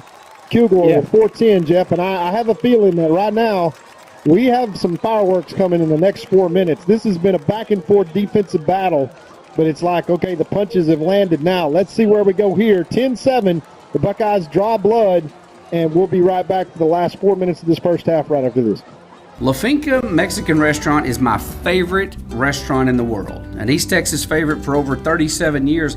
Everyone with any taste agrees La Finca has the best Mexican food in Texas. But I want to share some of my personal favorites with you that maybe you haven't tried yet. Dina and I both love the ribeye steaks at La Finca. Ribeye steak and a baked potato, you can't go wrong. And if you happen to be a hamburger connoisseur, La Finca has one of the biggest and best hamburgers in town. Absolutely fantastic. And finally, never, and I mean never, leave La Finca without having a slice of Olga's homemade carrot cake or tres leche cake. Trust me, it'll change your life forever. La Finca, supporting the Gilmer Buckeyes for over 37 years. And we're back here to Jeff Traylor Stadium where the Buckeyes have scored a touchdown to answer 10-7. We have the score 4:10 left to play in the first half. The Buckeyes have played 3 quarterbacks, from Zayd Taylor to Caden Tennyson, who scored on that last drive, and of course Caden McCowan. Brady McCowan. There's so many McCowans, Jeff. All right, here's the kickoff. High pooch kick. Going to hit the ground. We recovered it. Look at this. Number 15, Ector, picked it up. That was just like an onside kick. Braden Pate. Unbelievable, Jeff. And like I told you, we are not done with the fireworks here as we see this kick go up in the air. And watch this hit and bounce straight into the air to number 15, Ector. Hey, you just called that. You said something electric. Good for you, buddy. You usually curse us when you do that, by the way. But that was a good call on your part. You said you wanted to see something electric. And hopefully, that is exactly what's about to happen to the Buckeyes. Now watch this, Jeff. As Zayden comes in, Zayden Taylor into the same lineup with now Caden Tennyson at quarterback. And I think is that and that's Trill Butler in the background, as a running back. That's a lot of weapons to run the football. That's a lot of speed right there. Oh, fumble on the play. They pick it up and headed to the end zone. A lineman's going to take it all the way back. And, man, you talk about a turn of events. No, it doesn't matter, Jeff. That's an incomplete pass. That's coming back. That was passed forward, and it's incomplete when it hits the ground. Not a fumble. And despite being behind the line of scrimmage, it was a forward pitch. That was a forward pass. pitch. That's right. Kilgore fans going to hate that, especially those that don't know the rule. But you're exactly right. That was a forward pitch, which is the beauty of that particular play, by the way. Exactly. That is why the Buckeyes teach it that way. Not a handoff, but a pitch. Because if it gets on the ground, it's an incomplete pass, and that is exactly what the payoff is right there for the Buckeyes, as Kilgore's got to now hustle all the way back and a quick change. And see if we can't catch Kilgore on their heels right here. 2nd down and 10. All right, tight stuff from the Buckeyes. Handoff. Drill up the middle. Got some room to run out past the 30-yard line. Gain of about 4. That's going to bring up 3rd and 6 for the Buckeyes. Good call there by the offensive staff, Jeff. The Buckeyes had a huge hole to run through there on the backside. And I think Trill kind of missed his cut a little bit. 3:38 left to play in this first half. Buckeyes getting real close to field goal range, comfortable field goal range. They're already in it for Pate, but comfortable field goal range. 2 receivers left and right. Handoff. It was a draw to Butler, but wow, what a great job there by the defensive end for Kilgore, getting off his blocks. And if he hadn't, I tell you what, that was a lot of green grass in front of Butler. That was. Let's see what the Buckeyes decide to do here, Jeff. This would be and we're going to go for it, evidently, but this would be a 47-yard field goal attempt. That's a long one. I would give Braden a shot right here versus 4th and 7. The way this Kilgore defense is played, let's see what Coach Metzel trying to think about it, or maybe even trying to draw them off sides here. Yeah, we take a timeout. Yeah, they're going to talk about this. Yeah, we're going to talk about this. And let's you and I talk about it while we're watching a commercial. We'll be right back. I have a grandson starting grad school. He was in need of a new vehicle, and their credit union service and rates were fantastic. Probably the least painful loan I've ever secured in my life. I even got a hug my first visit to the credit union. They're just wonderful people to do business with. You won't find a better bunch of folks. At Credit Union of Texas, you're not just a number, you're family. And back to the action here with a huge 4th down and 7 from the 29-yard line. Of course, the Buckeyes have the weapon, Braden Pate, and I think he's going on the field, Jeff. I think we're going to kick this one. Well, he is standing on the field, and he is not normally there when the offensive unit is on the field, as he plays middle linebacker, and a real good one. But they're going to give him a shot at it. He's got the leg for it. There's Absolutely. No question. Hey, if they get a good snap and hold here, he can put that through the uprights. Well, Jeff, I've seen Braden out here practicing, and he's got it teed up literally at the 45-yard line, kicking from 55 and 60 yards, and he can kick those. Well, right now he's going in as a blocking back. So we got 4th and 6. We're not kicking it, Jeff. We're going for it. We're going for it. Here we go. Caden Tennyson, the quarterback. Let's see what they got. They got 6 yards. He's dropping back for the pass. Got a man open. And did they get the first down? He's going to be close. No, we got it spotted. 1st down and 10, Buckeyes. Yeah, that is huge Now right at the there. Number 22. 7, Brendan Webb. Bren goes right to the sticks, takes one step beyond it. He got bent over a little bit sideways there. He's got to come out of the game. That is a tough catch and a great pressure throw there by Caden Tennyson. Pulls a 1st down out of a 4th down situation. And, Jeff, that's why Coach Metzel doesn't pay attention to me and you. He's just going to go ahead and call that one. He'd be ridiculous. I mean, it'd be crazy to pay attention to you and I. We don't know what we're doing. 3 receivers wide to the left. Here's the snap. Handoff. Right side. Butler tries to turn on the Jets. Breaks one would-be tackler. That's actually Zay Taylor, I believe he handed that ball to. Young sophomore who's just come in to play quarterback. Gets about 2 yards. 2:16, 2:15 left. Buckeyes, such expert clock managers here. Looking to have an opportunity here, Jeff, to either tie this game up or take a 14-10 lead in at halftime. And we just kind of knew it was going to go like this. And the Buckeyes able to take advantage of that special teams play that we kind of saw coming and flip the field here. And they're going to say he lost a yard or half a yard on that play. It's going to bring up 2nd down and 11 from the 23-yard line from the Buckeyes. Empty back set. Caden Tennyson alone. Fakes the handoff. Looking to pass. Going to the air. Going to the end zone. Got a man. And that was batted down. I thought for sure he had that one. And that was, I think, also intended for Solomon Jackson. And just kind of falls through his hands. Yeah, tipped at the very last second there. Is going to bring up 3rd down 11. Stop the clock. With 1:36, and there's plenty of time, Jeff. I hate to say it, but there's plenty of time for us here to either pick up the 1st down and score, or if we don't pick it up, we kick the field goal to tie it, and the Kilgore's going to have over a minute, and they've got a couple of timeouts left themselves.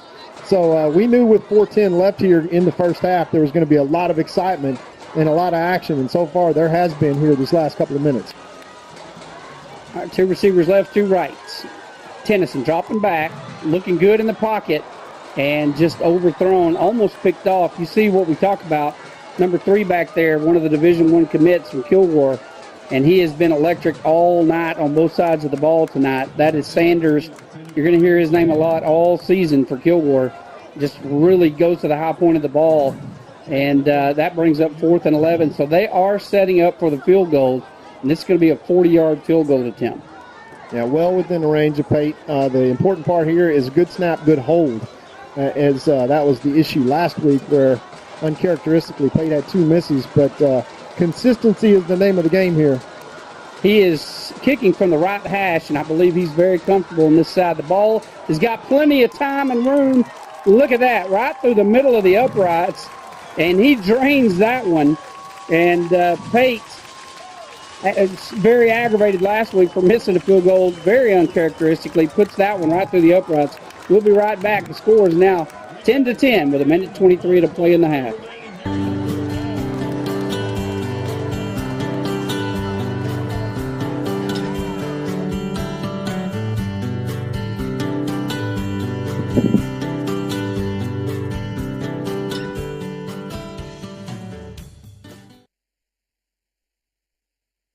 Chad Burkhalter and Gary Vestal are your Gilmer Edward Jones financial advisors. We're all about financial investments, but we also value the investments of time, patience, and encouragement our young athletes receive from their coaches, teachers, and mentors. That's why Chad and Gary are proud sponsors of our state champion Gilmer Buckeyes. Call 843-2023 or 843-5794 or visit edwardjones.com for all your investment needs. Edward Jones, member SIPC. Back to the action here where the Buckeyes have now tied the game after a Braden Pate 41-yard field goal. He'll kick off again. Remember, Jeff, last time he pooch kicked it just like this. Yeah, they're doing it again. It. They're doing it again, but this time Kilgore falls on it. And I love that kick right there. I'll take that all night long. That's kind of fun. No return, and we got a coin flip chance actually getting the ball back. And the unfortunate part, Jeff, is we left the Kilgore Bulldogs a minute and 20 seconds left here to play in this half. And the Buckeyes are going to counter with putting the G-man, Jeremiah Noble, back at deep safety. Is most likely you're going to see Kilgore. Now, you remember, Jeff, last year at the end of the first half in Kilgore, they threw 2 long passes with just about this much time left. I think there's about a minute and 6 seconds left. And they came storming down the field and scored to close out the first half. And I'm sure the Buckeye coaching staff remembers that as well. Yeah, thanks for reminding me of that, Todd. I've just got over that recently. Yeah. 2 receivers wide to the right, 1 to the left, 1 back in the backfield. And look for them to go downhill. They're going to pass, quick pass, good blocks over there on the right side by Kilgore. Just took our corner out of the picture completely. And a big first down there for Kilgore. Yeah, that's just a little tunnel screen. And, Jeff, that is an improvement that we've seen with the quarterback from last year this year. He's able to get the ball out of his hands very quickly and out to his speedy and athletic receivers, and it allows you to be able to not have time for the defensive backs to react. Well, he's dropping straight back now and going long over the middle. Interference. We're going to get a flag on that one for sure. No flag. They said no flag. Well, I'll tell you this, Jeff. They were consistent. They were consistent because that was exactly like the last play that the Buckeyes had in the end zone and didn't get called for it. Yeah. This should have been called here. He did not have his head turned. That was pass interference all day long, I got to be honest. Yeah, so was the he one never before. turned for the ball. And yeah, well, I appreciate the referees being consistent on that because they didn't call the one before against Kilgore. Gilmer gets away with one here, and that leaves 49 seconds. Second down and 10 for Kilgore, Yeah. and I go right back to that, Jeff. Yeah, if you're a Buckeye fan, good for you. Kilgore, I apologize for that one, but we're even now. Dropping back, rolling to his left side, launching one for the end zone. Got a man open in the end zone, and he drops it. This time they get the flag on Jeremiah Noble. We'll see what the call is going to be here. You decide here watching the replay. Yeah, we got a hold on this side. So we got holding against Kilgore. We got an interference call on the backside. So I think those are going to offset, Jeff, and then replay the down. Well, I'm not so sure Uncle Rob's not right about defensive pass interference or offensive pass interference because they're both eligible receivers. He was turned for the ball. So holding on offense. Interference, offsetting penalties. That's a do-over. Yep. And lucky break there for the Buckeyes that we had a holding call and had offset penalties. Kilgore fans not happy about it. Well, the fortunate part is that one play of 8 seconds ran off. So 38 seconds left now. Second down and 10 once again. All right. Kilgore dropping back deep. And they got holding again, and they called it. As Kilgore is just fighting down the sideline. What a great run by that young man. But you're going to see holding here. And then we've got extracurricular going on the sideline, unfortunately. I hope that's not one of our guys. But a great effort there by the Kilgore receiver down the right side. So we may have offsetting penalties here again. We'll have to see what happens, what the call will be. You know, these two teams, very well coached, very disciplined, very athletic. And they realize that even though this game doesn't count toward anything, it's for bragging rights, and they all want to win it. So let's see what they end up doing here. I think both of these are going to go against Kilgore, Jim. I think you're going to have a hold, and then you're going to have an after the play flag as well. You're going to have... we got a flag still laying all the way back here at the 47-yard line. Well, they're going to be... one's a hold, and then they may have unsportsmanlike conduct tacked on top of that. So let's see here what the call will be. White hat getting in some clear space.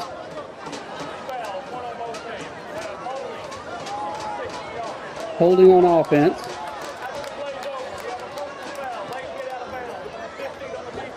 Okay, late hit from Gilmer.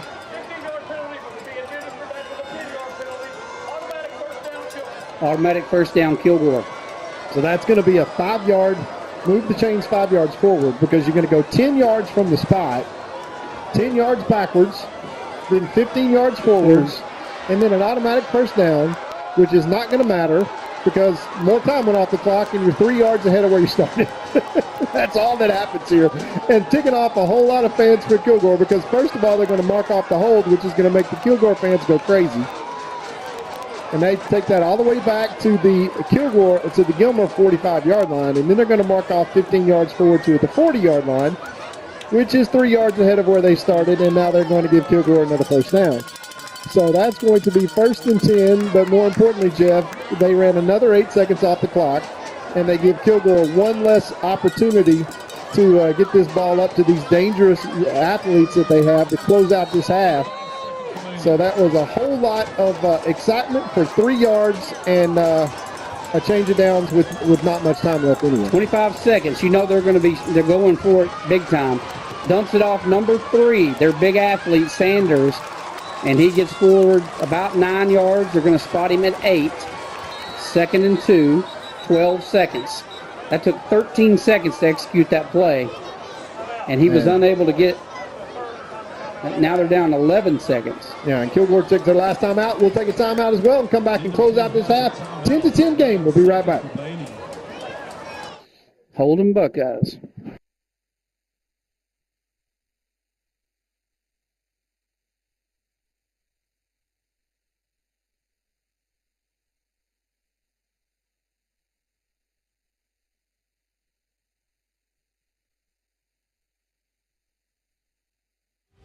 Two-time Hall of Fame inductees, Brent Godarzi and Marty Young. Back-to-back #1 trucking firm in the nation. Back-to-back best attorney and best law firm in East Texas. For nearly 150 years, Crowley Funeral Home has offered the highest quality in funeral services to the families of Upshur County for a fair and reasonable price. Led by Gilmer graduate Troy Murray, our staff stands ready at all times to tenderly guide your family in their time of need in all aspects of funeral planning, such as pre-need and at-need, and all types of services from cremation and memorial services to traditional funerals, with attention to every detail. At Crowley Funeral Home, we've been treating families as our own since 1883. All right, back to Jeff Traylor Stadium with 15 seconds on the clock. It's 2nd and 1. They're going to be going for the end zone right here. Dropping back. Rolling to his right. Launches one for the end zone. It's big and intercepted by the Buckeyes. And then he fumbles. Buckeyes look like recover it. And that's a great way to end. I think that might have been Zayd Taylor.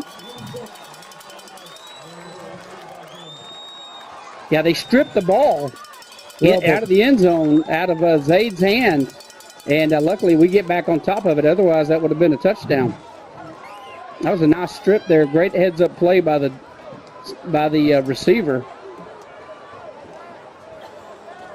So Buckeyes are going to go out here with 1 second, take a knee, go in tied with Kilgore. And let me tell you, be happy to be tied with Kilgore. Yeah, given the circumstances with the injuries and the the fact that we're playing Kilgore, I am very happy with 10-10 right now. Well, Jeff, not only that, but I mean, I sound like such a homer when I say this, but you remember when we get to Thanksgiving again that we are going to be saying this. This Buckeye team that you see right now taking the field here in week 3 is not the same Buckeye team you're going to see even 3 weeks from now.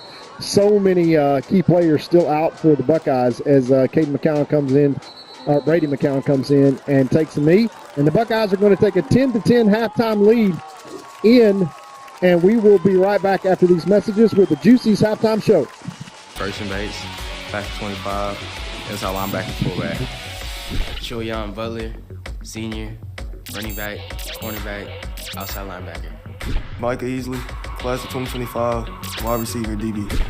Alex Gann, senior, D-line.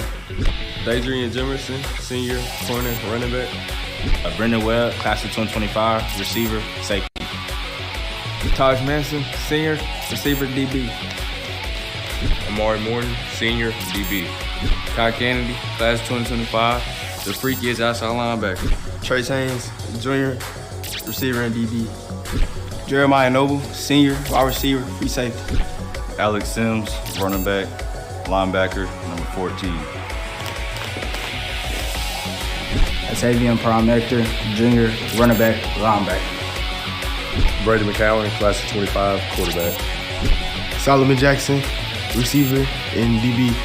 Max Walker, senior, receiver, corner. Zay Taylor, class 27, outside linebacker, quarterback. Mason Denton, senior, fullback, inside linebacker. Drake Smith, class of 2026, receiver, DB. Josiah Merrill, senior, running back, outside linebacker. Jerry Dean, senior, middle linebacker. True Griffin, 11th grade, running back, corner. Devin McDonald, junior, middle linebacker. Gavin Ford, junior, corner receiver. Dylan Griffin, I'm a junior, and I play outside receiver and safety. Raylan Hawkins, junior, running back and outside linebacker. Sidney Duhoy, running back, corner, senior. Marion Ingram, junior, outside linebacker and running back. Hudson Wynn, I'm a senior, and I play D-line. Xavier Reed, I'm a senior, and running back and inside linebacker. John Henry Gilo, inside linebacker, fullback, junior. Klein Lindsay, senior, fullback and outside linebacker. AJ Johnson, junior, inside linebacker, fullback. Zach Robinson, junior, running back, middle linebacker. Trey Lee, junior, D-line and tight end. Tyler Jones, class 2026, D-end, fullback. Davion King, sophomore, D-line, fullback, and tight end. Corbin Jones, junior, inside linebacker. Jeff Bates, junior, D-end. McKaylin Granville, class of 2027, D-line, fullback. Jaden Holiday, I'm a junior, play outside linebacker and fullback. Jonah Owen, junior, inside linebacker, fullback. Malachi Johnson, junior, D-line. T-Bone, I'm a senior, and I play defense on the offensive line. Justin Anderson, O-line, D-line, senior. Noah Valerie, junior, O-line, D-line. Tyler Hagler, class of 2026, defensive line. Jackson Neely, junior, O-line, D-line. Hunter Burney, O-line, D-line, senior. Ah! Brett Williamson, junior, O-line, D-line. Fernando Delgado, I play D-line, and I'm a senior. Aiden Summers, senior, O-line, D-line. Rylan Jones, junior, O-line, D-line. Chance Walker, junior, O-line. Felipe Rocha, senior, O-line, watch out. Ryan Andrews, senior, O-line. Ismail Kamara, sophomore, offensive tackle. Lucas Cano, senior, O-line. Sammy Son Williams, junior, linebacker, running back. Jaden Thomas, junior, wide receiver and cornerback. Kelson James, junior, punter, kicker. Miguel Castaneda, junior, kicker and wide receiver.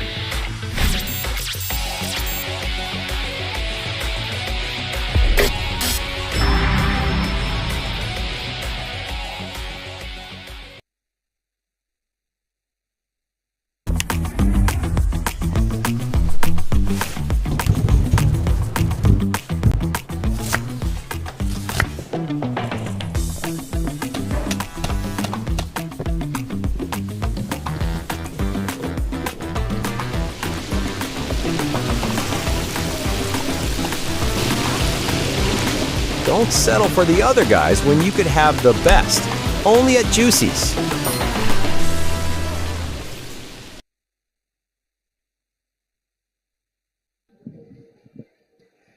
And we're back to Juicy's halftime show here at Jeff Traylor Stadium, where your Gilmer Buckeyes have tied the score with the Kilgore Bulldogs 10-10. And we really have a great first half in the books now. As you see, both defenses, as predicted, as the voice of the Buckeyes, Mr. Jeff Rash, as we have up on your screen now, another one of our great features. We have a weather bulletin, and Mr. Eric Conitz and the Buckeye IT team have really set us up. They got together with Mr. Charlie Cano and completely re-upgraded all of our graphics packages, as we have heard the compliments from Replay, and quality broadcast has just been fantastic this year. We want to thank all of them. Thanks to our wonderful sponsors and to eTex. Of course, to our title sponsor, Godarzi & Young, and also to our halftime sponsor, Juicy's. And they make me hungry every time that we have a halftime show. But we've got our statistics on the way. But the Buckeyes 10-10 over Kilgore, or excuse me, tied with the Kilgore Bulldogs right now, going in at the half as a field goal from both units and a touchdown from both units. Of course, the Buckeyes have a real opportunity here to lead this game. The first two games, folks, unlike last year, where the Buckeye defense was really trying to find an identity, and this year it's the Buckeye offense that's doing the same thing with new people at new positions and a lot of injuries that they're dealing with. Once again, it's the Buckeye Black Flag defense that has been the strength. And, of course, the strength for the Kilgore Bulldogs with the exact same thing with all those Division I athletes, and we've seen them here on full display tonight. But the Buckeyes hanging in despite the fact that they are undermanned and really one play away from having a 17-10 lead here at the half. But, unfortunately, still 10-10. Going to be a close game all the way down to the end, as the last 2 weeks have been. If it's not been for 3 or 4 plays, the Gilmer Buckeyes are sitting here at 2-0. And we're all talking about how wonderful their season is going. Lindale leads Van 17-14 at the half, as you see there, in Tyler Chapel Hill down 13-0 to White House. And, of course, the White House Wildcats with a loss here last week to these same Kilgore Bulldogs. So a lot of these teams going through that preseason time. Nobody punches above their weight class like the Buckeyes do, as they run the gauntlet 5 games before the district, as they always play 4A Division I or 5A schools, either Division II or either Division I, as the Buckeyes doing all they can to develop their early talent. Of course, they start the season last year with 2 losses and go on to win the state championship. And I feel great about it this year as we get the stats. The Buckeyes rushing 17 for 33 yards, 1 touchdown, 0 fumbles. Kilgore 7 rushes for 26 yards, 0 touchdowns and 0 fumbles. Passing, the Buckeyes 13 of 24 for 137 yards, no interceptions, no touchdowns. Kilgore 6 for 11 for 151 yards, 1 touchdown, 1 interception. Total 41 plays for the Buckeyes for 170 yards, 18 plays for 177. A lot of those coming on 1 pass play for the Kilgore Bulldogs. The Buckeyes dominate time of possession, especially in the second quarter. The Buckeyes up 16 minutes and 6 seconds to only 7:54 for the Buckeyes. So the Buckeye offense really kind of wearing down that vaunted Kilgore defense. Penalties, both teams pretty even. 3 for 36 yards, 30 of those on personal foul penalties, which I'm sure Coach Metzel is cleaning up right now, and 3 for 24 yards against the Kilgore Bulldogs. So we've got the guru on stats here for us tonight. Joe Dodd, what did you think about that first half as the Buckeyes tied with the Kilgore Bulldogs 10-10? Well, one of the things I was just thinking about is I wish I had my stats from the first half of both of these games last year between Kilgore and Chapel Hill, because if my memory serves me correct, last week at halftime against Chapel Hill, the Buckeyes held them to, I think, 36 yards of rushing, and now they've held Kilgore to 26. So that means they've given up, what is that? What's my math? 62 yards rushing between two teams that probably had 700 yards of rushing on them the first half. Yeah. I'm serious. I'm not even joking. Not exaggeration. Between the two of them, they probably had 700 yards rushing in the first half of those games last year, and this year combined they have 60. That is amazing. Yeah, we get asked all the time over town, hey Todd, and Jeff gets it too. I know you get it too, Joe. Hey, what's going on with the Buckeyes? We start the season 0-2. Hey, look, we were just talking about it, Joe. We're 4 plays away from being 2-0, and this is the game of the week for the entire state. Well, I mean, both games that the Buckeyes have lost so far ended with the ball in their hands and either an opportunity to tie or win the ball game against two of the best teams in 4A. I mean, Division 3 teams. 1. Yeah, the 3 teams now, counting this one too. We don't know how tonight will end, but if any indication, we're tied right now. So through basically 2.5 games against arguably the top 3 teams in 4A Division 1, the Buckeyes have definitely held their own. They just haven't been able to come out with a win yet. We're very spoiled. We all want wins, but I think last year was good for us in the sense that we realized, because the first time ever, we won state with a loss. We had 3 of them, and I think it really helped with the fans and even the players and everybody, and maybe even the coaches, to know that, hey, we always want to win. But these games, we've always said that they're for preparation, especially in times when we don't have a very strong district. We've got to play this type of schedule in non-district to get ready for the playoff grind. Exactly. A method to the madness, as we said. Coach Metzel explains it every single week, and, of course, he takes the heat for it more than anybody. But I think one thing that cannot be understated, Joe, and maybe you can talk about this some as well, last year at this time, we saw Chapel Hill put 77 points on us. And then the defense that we had in week 1 versus the defense that we had in week 7 wasn't even the same defense. Well, and if you remember, that game against Kilgore, that was the only time our defense stepped up and did really well in that game before they did the wholehearted change after week 6. And it was kind of an anomaly, but it obviously put us in a position to win the game, and I'm not Jeff Rash. In my opinion, we won the ball game. It was taken away from us because of a bad call. That was, there's no doubt about that. But, on paper, in the UIL rule books, we lost the ball game. But our defense played really well that game. And so that's one that's still different about that is that, I say they had 700 yards. It's probably because Chapel Hill probably had 500 in the first half, and they might have had 200 yards rushing, even though our defense played really well because it was a little bit higher scoring ball game.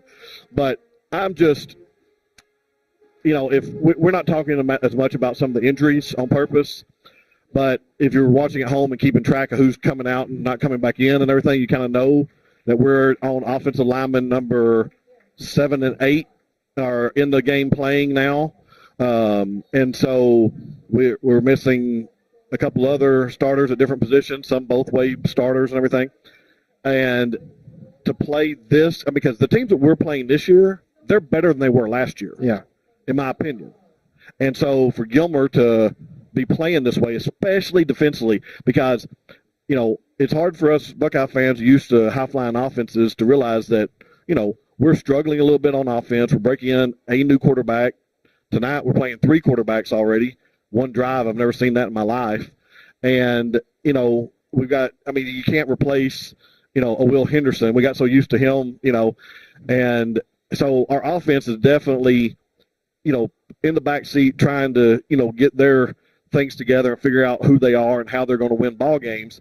And our defense, even though we haven't won ball games yet, our defense is keeping us in every one. And to me, that's the big difference. I feel much better at this point in the season this year than I did last year by 1,000%. Absolutely. And I think the other important part is that there's a lot of key offensive players that are not yet even on the field.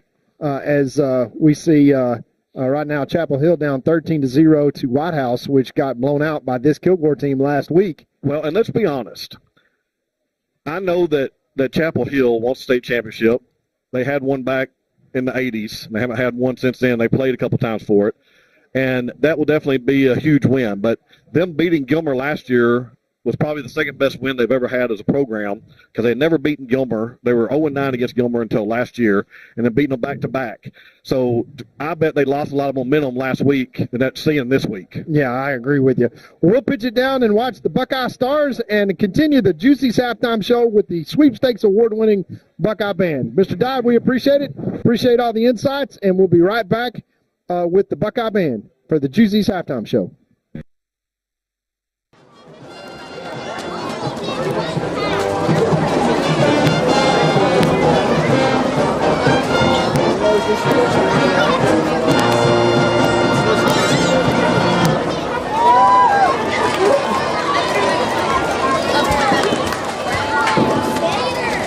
Star of the week is Elizabeth Forsythe.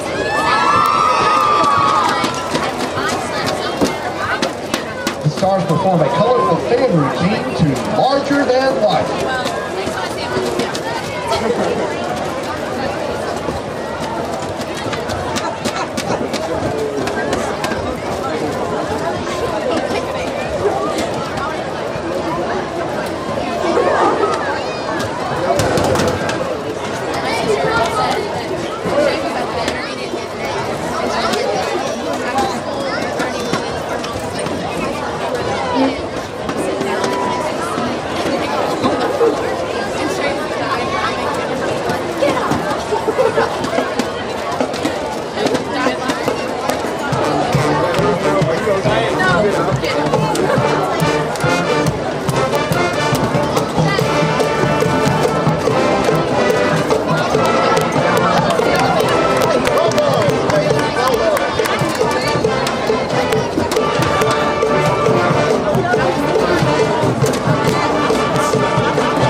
gentlemen dressed. They perform a twirl routine to Love Runs Out.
Gilmer National Bank is your hometown community bank, serving people in East Texas for over a century. We are your neighbors, friends, and partners in making this a great place to live. Our employees make us a special place to do business. We are there for you when you need us. Come by and see us and find out what makes people say, "That's my bank." Gilmer National Bank, an equal opportunity lender and member FDIC.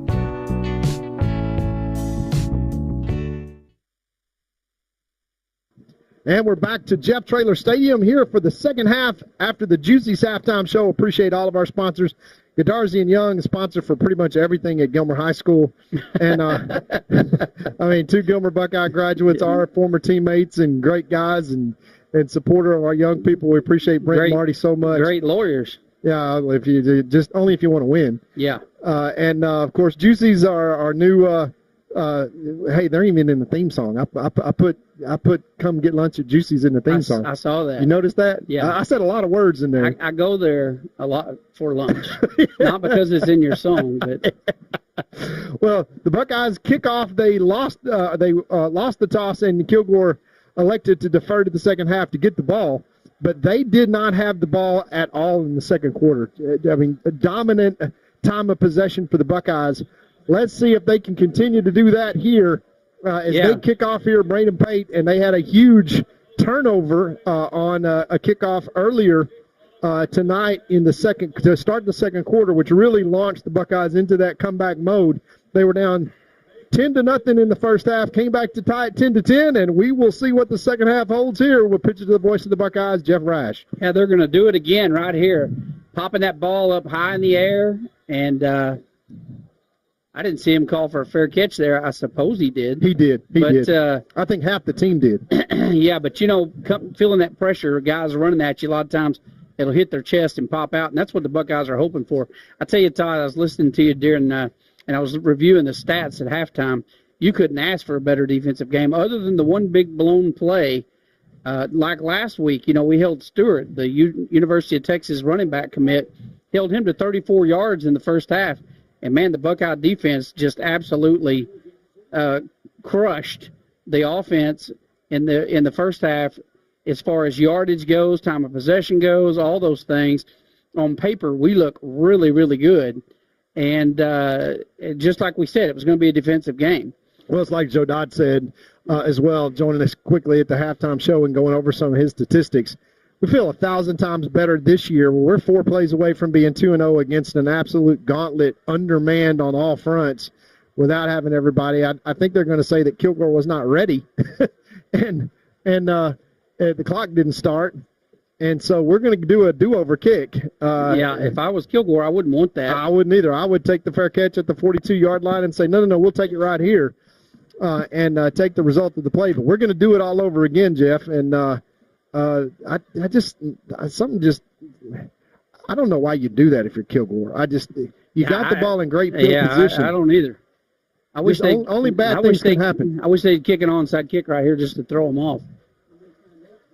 Yeah, so here we go. They're going to do it again. This time it's a longer pooch kick. It's going to be fielded and dropped at the 29-yard line, and that's what we're talking about right there. Well, they lost. You got that? The coaching staff lost about a half year off their life from the heart attack they just had, and you still gave up 14 yards of field position. Yeah, I just don't know why you would do that. It was a bad call. Yeah. It was a bad call on their part, in my opinion, but maybe they knew something we didn't know. Well, as a Buckeye fan, which is often the case, by the way. I like 1st and 10 Kilgore from their own 30 better than 1st and 10 Kilgore from their own 42. And the Black Flag defense now gains 12 yards on that do-over kickoff and got to defend 70 yards of turf here to start this third quarter. Once again, the Buckeye defense did not spend much time on the field in that second quarter. Let's see if they can get off the field here to start the third. All right. Kilgore's offense, 2 receivers wide to the right, 1 to the left, 1 back in the backfield. Here's the snap. Quick pass outside. That's been very effective for them tonight for some big yards, and they just picked up about 7 more right there as they execute that play extremely well. It's just the speed in which they execute it. Yeah, what happens, Jeff, is that our corners are overmatched out on the edge, that they lock up the blockers and they can't get off the block. and that allows the receiver to catch the ball and get around that block very quickly. And that is a hard job for an outside receiver to hold the block. But you can see just the physical matchup with the outside receivers from Kilgore. This is a lot bigger and a lot taller and a lot stronger than the Buckeye corners. Looked like a bad spot for Kilgore. They only gave him 5 yards. Quarterback tucks it, runs to his left side, and throws downfield. That ball is going to fall incomplete. As a great defensive job there. Number 26, McDonald, from his linebacker spot, had this 10-and-out receiver in the flat covered. We got a flag down, but Coach Metzel's running over to the line judge and saying, illegal man downfield. Illegal man downfield is that was going to be a run. And let's see what the call is. That's got to be illegal man downfield against Kilgore. He got a guy 6 yards down the field, and I think the side judge on the other side threw the flag. Yes, that is correct. That is a legal man downfield. That is a loss of down, and and that goes to the spot as well. So that's a great call there by Coach Metzel, and a missed call by this line judge on our side. You know, I like the guy on the other side. How is Allen watching for that kind of stuff? You know what I'm saying? I mean, that is an offensive coach that sees everything. Yeah, I don't know how they do it. I really don't. I sure wouldn't have seen that in a million years. We're up in the press box, and I got to start looking at guys after the play. Coach Metzel's already on a dead run to the line judge saying, illegal man, illegal man. 2nd and 10 for Kilgore. They lose 5 yards on that penalty and brings up 2nd and 10. All right, Buckeyes going man-to-man. Launching one down the sideline. It is an overthrown pass. That's and he reared back and just launched that one a little too soon. That's Saunders. He's got the speed, but Trill Butler's got the speed to match. Trill's just got to learn to turn around if he's going to play on the next level and find the football. He does have to trust his feet, trust his wheels, because he's right in position. But if you don't find the football, if there's any kind of contact, you're going to get a flag. Buckeyes are very fortunate so far in the first half to not draw a flag. But look for them to go down the field right here, Jeff. 3rd down and 10 from their own 30. This is a great opportunity for the black flag with playing cover 3 on the back end here to try to get off the field. All right, they're launching one. Intercepted. And, boy, he threw that right to him. And out at the 26-yard line.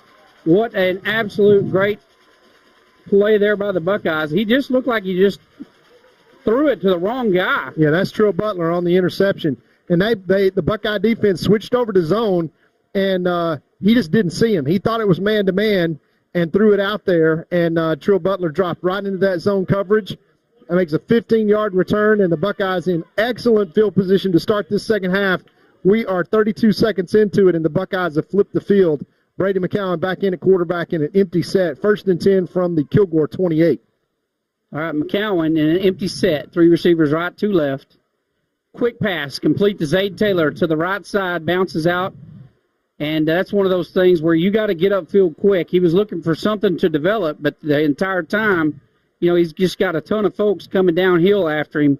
You can't stutter step. You got to commit to a hole and run upfield. See, if he'd have kept coming right there, he'd get caught up behind his own man. And by that time, you've got 6 red hats around you. Yeah, you lost 3 yards there. And it's all about getting outside quickly, but you've also got to get upfield quickly. Zayden, young sophomore, is going to learn that lesson pretty quickly at this level. Handoff. Up the middle, Ector running hard. That guy's got such quick lateral speed. I mean, he can just – you don't know if he's running forward or running side to side. I mean, he is just so fast. Yeah, low center of gravity, very, very quick feet, and a great athlete. Brings up 3rd and manageable, really in 4-down territory here for the Buckeyes. Yeah, he's just a junior. Handoff again. Look at him just running hard. I mean, running with authority. Move the chains. The guy's probably, 5'5", Todd. Yeah, Ector's about 5'6", but he is about 180 pounds of solid muscle. I mean, solid and muscle. And he is all fast twitch. And his legs, he has got some thighs on him. He can drive those legs. And, Jeff, I promise you, his mama can tell you he even sleeps fast. He is quick. Tight set from the Buckeyes. Handoff again. Ector. And breaks a tackle. Trying to get to the sideline. Not a lot there. Manages to get back to the line of scrimmage. He's down. Fumbles the ball after he hits the turf. And we've got a flag, several flags down after the play. Going to be a little extracurricular activity going on there. We got a player down. We're going to take a commercial break. We'll be right back. At Farmers Insurance, we've seen almost everything, so we know how to cover almost anything, even a rock and wreck.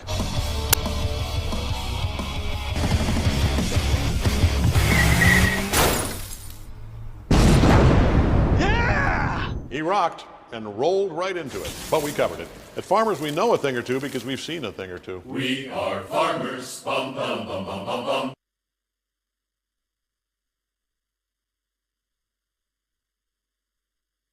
Need an oil change? Try the new Buckeye Express Lube, 1 mile from Gilmer on Highway 300. Oil and filter changes, fluid top-offs, multi-point inspections, and tire rotation and repair are just a few of the services they offer. Best of all, you can watch TV and enjoy a complimentary snack while you wait. Jason Horton, a former Marine, thank you for your service, has over 30 years of experience in the business and guarantees the best service in town. Next time you need an oil change, think Buckeye Express Lube on Highway 300. All right, we're back to Jeff Traylor Stadium. They marked off 15 yards against Kilgore and puts Gilmer in great field position. 1st and 10 from the 10. Handoff up the middle. Butler gets to the 5. And Buckeye offense looking really sharp down there, really crisp. I'm not sure what the coach had to say in the locker room, but, boy, they are executing, getting their blocks, hitting their holes. They look crisp. Yeah, Trill back into the backfield. Look for that run of same play again. Handoff, Trill up the middle. Lowers his head, gets to the 3. Yeah, I'll take 2 more just like that, Jeff. If even on 4th down, we wind up 1 yard in the end zone. And here comes Alex Sims as Trill comes out, hanging that right arm down a little bit. I think he got a stinger in his elbow maybe. Well, I tell you what, Sims is the right guy for the field position we're in right now. He has got some power, and, I mean, he is a strong runner. Had a great week last week against Chapel Hill. They're going to give it to him here. Handoff up the middle. Sims in the end zone. Buckeyes take the lead for the first time in this game. That was huge way to start the third quarter as we got another Kilgore player down as the young offensive line for the Buckeyes managed to open a hole, and Alex Sims will not be denied. He had the same run last week in Chapel Hill. He had contact in the backfield, but it didn't really matter because Alex Sims finds a way to put it in the end zone and to give the Buckeyes their first lead of the night, 16-10, with 8:58 to play here in the third quarter. Looking now to extend this to a 7-point lead, and you can't ask for a better start, Jeff. The Buckeyes, remember, had to kick off, and we had that weird kickoff where they had to do it twice, and that was the first thing to go wrong for Kilgore, and so far not much has gone right. All right, kick is up and right down the middle, and Buckeyes looking like Buckeyes. We'll be right back after these messages. Kilgore 10, Gilmer 17. At First National Bank, together we're better. We're a regional bank, big enough for all of East Texas, that cares and is invested in the people and communities we serve. With the strength and services to meet the needs of every customer, big or small, from business financing for big companies and small mom and pops to our family of personal banking customers. First National Bank of East Texas. Together, we're better. And we think that's kind of a big deal. When tragedy strikes, you don't want to be in a position where you're second-guessing your lawyer's ability or the resolve to get you fairly compensated. When you hire Goddard & Young, you know you're hiring a law firm that has nationally ranked settlements and verdicts. We have over 2 decades of experience holding 18-wheeler companies accountable for their negligent action. Don't make the mistake of hiring anybody else. Hire the best. Hire Goddard & Young.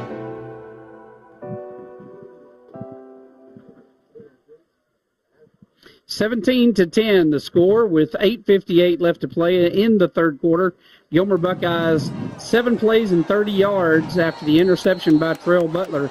And here is the kickoff again. They're going to do a high pooch kick, going to be fielded on the 22-yard line. Return to the right side, now cutting up the middle, found a gap. Cuts to the right side, and a great return by Kilgore out across midfield to the 44-yard line of the Buckeyes, and he found the lane and exposed it. Not only that, Jeff, we kicked it deep, and we kicked it right to the guy at the 22. If we were to kick it deep all the way to the goal line, that's a live ball. That's where the spot is, and, of course, You got Braden Pate that's got the leg, even with a 3-step drop to kick it all the way to the goal line. I think we just missed an opportunity there. I don't think we kicked it as deep as he wanted. Kilgore, with those talented athletes, make us pay and get great field position to come back and answer here. Testing the black flag defense now. 1st and 10 Kilgore from the Buckeye 44. Boy, they definitely do have the athletes too, Todd. 2 receivers left, 1 right. They hand off up the middle. And look at him running hard. Breaks free. Gets a good 8-yard carry there on 1st down. Nice run there by Kilgore, who's looking to answer after the Buckeye interception and score. Yeah, I want to bring out, turnovers, such a huge key in most big games. This one a big and close game. Buckeyes right now +2 on the turnover side, and I wouldn't mind them going +3 right here because they did exactly what they were supposed to do with that last turnover with the Trill Butler interception. 28 yards, 5 plays later. The Buckeyes go to pay dirt. Lead 17-10, but Kilgore storming right now. All right, here's the snap. Dropping back, looking to pass. Launches one down the sideline, and it is caught for a touchdown. What a catch. What a great catch. Had great defense over there on that side. I can't tell who that is over there. I think that's Amari Morton. And we just did not get coverage there as Saunders just went up as an athlete and just made the play. Once again, we're in position, but don't make the play. And storming is the right word for Kilgore, as they take less than a minute to go the length of the field. Kick is no good. And they muffed the kick. So Gilmer's going to retain the lead here, 17-16. And I tell you what, Todd, these guys don't mind slinging the football. I mean, they will put it up. They've got a lot of faith in their receivers. They did it last year, Jeff. You remember? And they will sling the football. With Saunders up there the way it is, you just throw it up there, and if it's a man-to-man situation, more than likely they're going to come up with the ball, and they do right there to almost bring it even. 17-16, Buckeyes lead. We'll be right back. It's gonna be all right.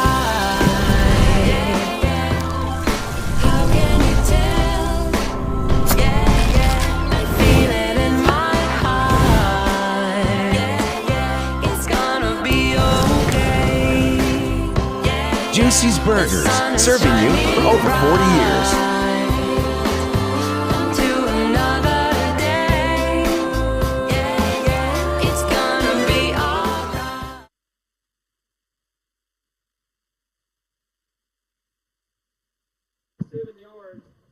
Kilgore says, oh, no, you don't. But unable to get the extra point.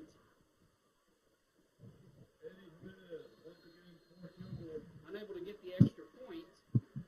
And so it is 17-16. Hang on, Jeff. I can hear me, but I can't hear you.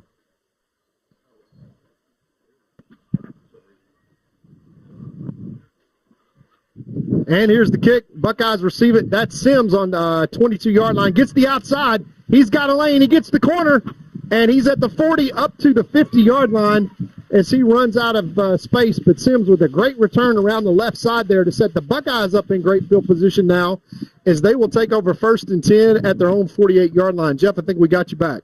Yeah, it's nice to have multiple headsets. If one goes down, you can just grab another one. Joe Dodd came here and slammed one on my head. But, yeah, great field position there by the Buckeyes at the 50-yard line. Nice return by Sims. Okay, it's not like I'm superstitious, Jeff, but I'm going to insist you put this one back on. Thank you. Oh, okay, all right, I'll do that. Folks, we've only been doing this for 20-plus years, and we all have our numbers, and we all have the ways that we do things, and right now we've got a 17-16 lead, and we've got a timeout on the field. And is there a flag now, Jeff? I do not see any flags. I don't know what the discussion is here. They're bringing them back out, so I'm not sure what that was. I do know it was a great return by Sims there, back to the 50. He makes a great play. Caden Tennyson starting out a quarterback in this second half, and he was very, very effective. Yeah. Okay, so we had a whistle somewhere in the stands that has been blown, and that is a no-no for UIL because the players are very conditioned to stop when they hear a whistle. And the referee is the only guy that's supposed to have a whistle in the stadium, but the Buckeyes will start out 1st and 10. Caden Tennyson in a quarterback from their own 50-yard line. 3 receivers wide right. Caden pulls up, quarterback keeper left side. Not much there. He gets maybe a yard on the carry, 2nd and 9 for the Buckeyes. Yeah, but it's Jeff. That is a huge front there for Kilgore that responds very, very well to quarterback run. He only gets 1 yard, but more importantly, that keeps them completely honest that they've got to maintain lane integrity. That's what they're doing here. That does not look like an effective call on paper, but strategically that's an extremely effective call. Suck them in, dump it over the top. That's right. Yeah. 2 receivers wide right this time. Drops back, rolling to his right, heavy pursuit, and intercepted. And runs out of bounds, number 4 on the interception. And he had to throw that one on his heels. He probably should have never let that one fly. And Kilgore now trying to get even with the interceptions. He steps out of bounds at his own 48-yard line. And all that was essentially trade positions as Kilgore now, after the big return, and I'm jinxed the Buckeyes because that was the turnover that the Buckeyes did not look for as Caden Tennyson tries to make something out of nothing. And against this Kilgore secondary, that's just what you cannot do. They will make you pay. And that is a big break for Kilgore. Yeah, it's just the athletic ability of some of these Kilgore players. You look at number 3 down there, number 4 down there. These guys that are playing safety and corner and receiver, just some absolute athletes. And a great job getting to the high point of the ball. They hand off, and the Buckeyes just instantly smack him in the mouth and drop their back for a loss. Yeah, that is big, Mr. Tyler Hagler. And if you think the Buckeye front is big now, Jeff, there's more coming. I know there is. And Hagler had a game of his life last week. He is playing so well. The D1 prospect, he has really legitimized himself. Even the Texas Aggies had him down for a visit last week. If that tells you anything, is when somebody of that caliber comes calling, it's a whole different ball of wax. The guy's 40 pounds, and he can move like 190 pounds. He is just an athlete. Fakes the handoff, dumps it out quick, out to the outside. We got a holding call, and they have been doing that all night tonight. Exactly. They really have. And I'm not a sour grapes guy. I don't say it, but when they do finally see it and call, and don't think for a second, our coaches on the sideline are telling the line judge down there, now watch this guy, watch what happens this play. And sure enough, that's exactly what you have. They've been releasing that pass all night tonight, that little quick screen.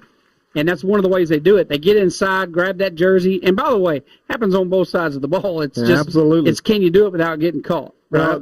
What happens if you're a defensive player and somebody's got a hand of it? It's about your hand placement. And when you got your hands inside, that's not going to get called as a hold. But when you twist out of it, then suddenly those inside hands are outside. And it's literally just like turning a shirt inside out. You want to twist as a defensive player, which number 6 right there for the Buckeyes just did a great job of doing.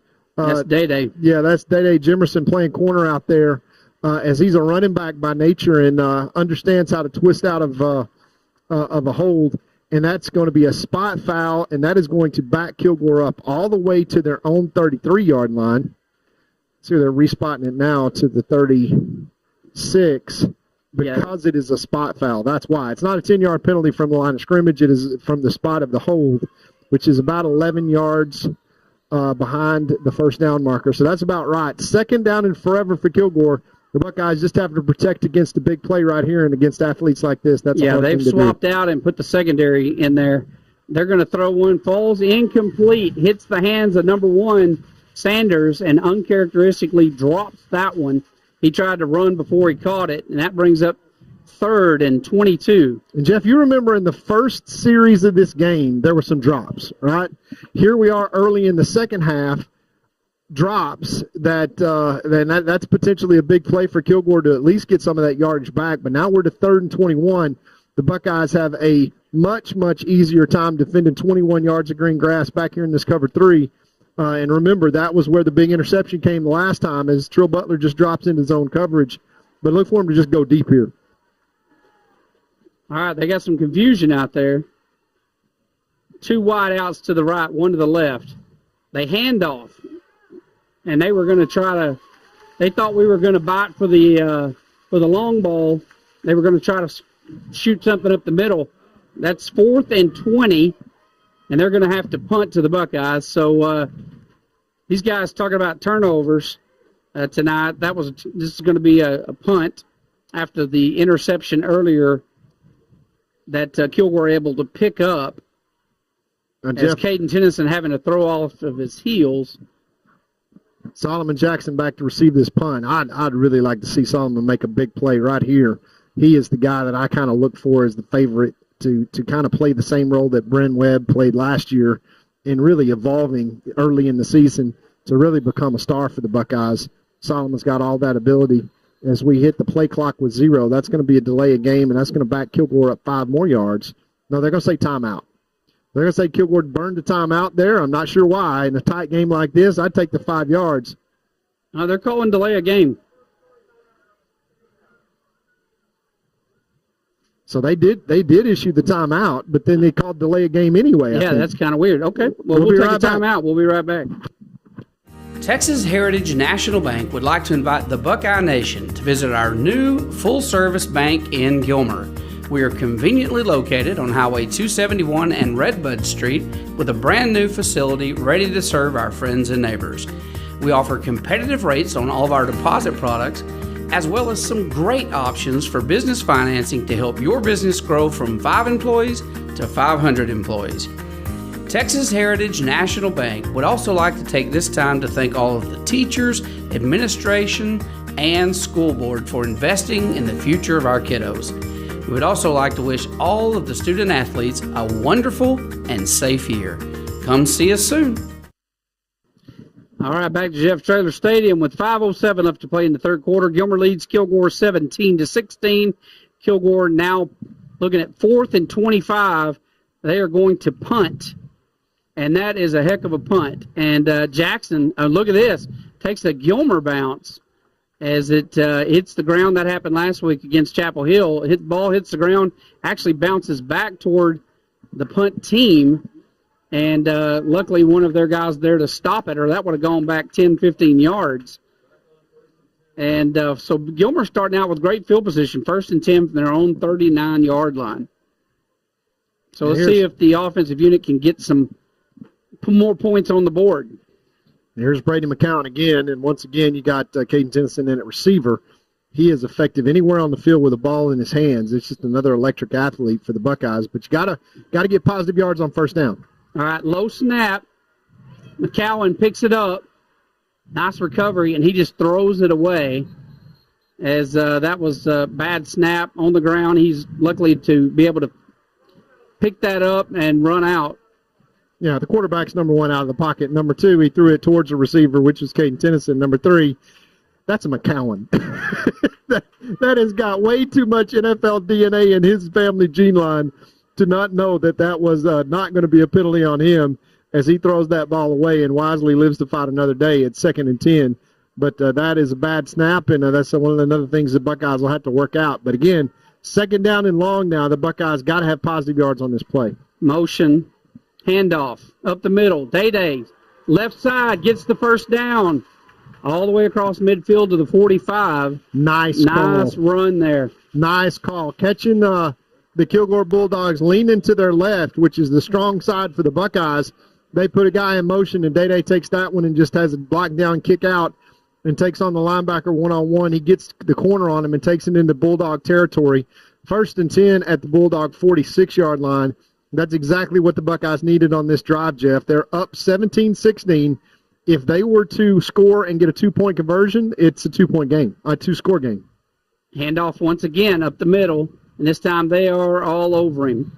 And that big defensive front stops him right at the line of scrimmage. That'll be 2nd and 10. Yeah, it's just a tough ask of that young defensive line taking on that 4-man front. And as Coach Rob pointed out here earlier, they've been flipping back and forth between an odd front and an even front. Sometimes they'll have a 3-man line. Sometimes they'll have a 4-man line. Right now they're back in a 3-man line expecting the pass in a second down and long situation. So they're 3 men out. They got trips back to this side. Let's see if this is a run right here. Yeah, look at the bottom of your screen here. There it is. Handoff up the middle, and again, that big defensive line. We're trying to find them on their heels, and I'm surprised we didn't draw a flag right there on the in the backfield. Got a little extracurricular activity going on. 3rd and 10. Well, here's where you need Brady McCowan's arm, but you've got to give him time to have a route develop. You got Caden Tennyson out here on single coverage, but he's on Saunders, so they trust that, athlete against athlete. Brady McCowan's been able to thread the needle a couple of times on big 3rd and long situations. This certainly is one. Dropping back, looking for a man. Rolling to his right, got a flag on the play. McCowan up the middle, looking for yardage. Now we're going to get a hold. Gets about 2. That might be a decline penalty because we got hold on our side. Once again, that's not going to happen so much in the future, but the youngsters up there up front for the Buckeyes got their hands full with the rusher, unable to keep them out, and they are going to take the penalty. And that is going to be 3rd and forever. I'm not sure. I may have declined that. It would have brought up 4th down. Yeah, and 5. But what it does is it pretty much guarantees you're going to be in punt formation. Well, they had 4th and more like 7, I think. But inside the 40 or right at the 40-yard line. You're giving us another shot at a big play. Yeah. And the Buckeyes quite capable right here getting this 3rd and 20 here. Yeah, Trey Lee in for the Buckeyes, which gives you max protect on that left-hand side. But the Buckeyes going to have to get this one down the field. We're going to have to come something across the middle here. They fire it, complete to Jeremiah Noble. He hits back to the original line of scrimmage for a 10-yard gain. 4th and 10 now for the Buckeyes. So here comes the punt team. Yeah, no, we punt this one and try to get it back down with Braden Pate's big leg inside the 5-yard line. And we're going to play the field position game, which is really smart with a 17-16 lead. Clock ticking at 2 minutes and 20 seconds to play in this 3rd quarter. And right now the Kilgore Bulldogs are down 1 point as the Buckeyes have scored, and they have scored as well to answer. But the Buckeyes on the missed extra point take the 1-point lead, and will punt here. All right. He put a lot of foot into that one. Hopefully it won't go into the end. Look at this. Unbelievable. Rolls out of bounds on the 3-yard line. What a great punt. Is just a magician. I mean, he needs to be punting in the NFL. I mean, that is, he's punting from his own 42. I mean, he knows just enough. Kick, right to the right side, out of bounds at the 3. You can't ask for better than that. I'm telling you, that is just, he is a weapon. He is an absolute his leg weapon. Was a weapon. Well, think about last year. Every game was so close. He was the leading scorer in the nation. If you didn't have him last year, I don't think you win state. Not only win state. I don't know if we get out of the second round. Yeah, because you remember we played Sunnyvale and won on a last-second field goal. He was the weapon last year, and I anticipate him being the same this year. And not only that, is an awesome middle linebacker. Yeah, and a great baseball player too. All right, standing in his own end zone, quarterback dropping back, fires a bullet down the sideline, catches it, but it looked like he was out of bounds. Yeah, he was definitely out of bounds. But I tell you what, Trill Butler has got to learn to turn his head and find the football. Yeah, he does. I tell you what, Trill out there, he has got his hands full with Sanders out there, number 1. You know, first of all, there's a height disadvantage. I know they've got him on him for the speed advantage. Well, he's got speed on him. He overran that play. That's what I'm saying. But they're matching him up for speed. Yeah, but you can overrun the play if you don't turn around and find the football. That's one that, Saunders made a great catch, but fortunately for the Buckeyes, he's out of bounds. 2nd down and long. Now they're pretty much going to have to run it, Jeff. Let's see if the Buckeye Black Flag defense, especially those front 4 here, can bow their neck and make a play. Yeah, keep your eye on number 54 there right in the middle. Bounces out to his right side. Flags on the play. We got a hold. Multiple flags on the play. More than likely going to be called against the offense. Yeah, that came out from the secondary. That's going to be a hold. Yeah, that's a hold against Kilgore. And I think you decline this one and take the third down, Jeff, because the play went nowhere. Yeah, they might have moved the ball about 3 yards. That's what the line judge is indicating. I'd rather see them have third down here. Yeah, I would too, because you're deep in your own end zone, and you don't have a lot of options. Well, their option's number 4. They're going to go to number 4, and if you can lock them up, or at least that cover 3 earlier where they were trying to throw to the sticks, but otherwise I think they just basically throw it up to number 4 Saunders again, try to get them down the field. They are going to back them up. 2nd down and 12. They're going to snap this one from the 2. I think they like them being pinned back in the end zone. Well, you still got to get somebody over the top on Saunders because he's going to go deep. I know Trill Butler can run, but he's got to turn around and find the football. Saunders can make a play one-on-one every time. All right, here's the snap. Quick pass, complete to number 2. And look at this guy. I mean, you talk about a fighter. And he gets him out of that terrible position back there. That's number 3. 1, 2, 3, and 4 on this Kilgore team are just, absolute men. Yeah, that was a completely overmatched one-on-one on the cornerback position as the Buckeye defensive unit trying to keep 7 guys in the box to protect from the run. That's what you think they would do. Kilgore saying, not, but we got all the confidence in the world. We can get it to outside to our big receivers. And he ran over, around, and through the Buckeye corner there to move the chains and get them some breathing room. Impressive there from the Kilgore Bulldogs. Now they hand off right side, big hole, and he breaks free. Going to be chased down from behind by number 5, I believe, for the Buckeyes. Was that number 5? That was Gillian. Yeah, just a situation there where the Buckeyes had 2 opportunities to make a tackle and just don't get it done.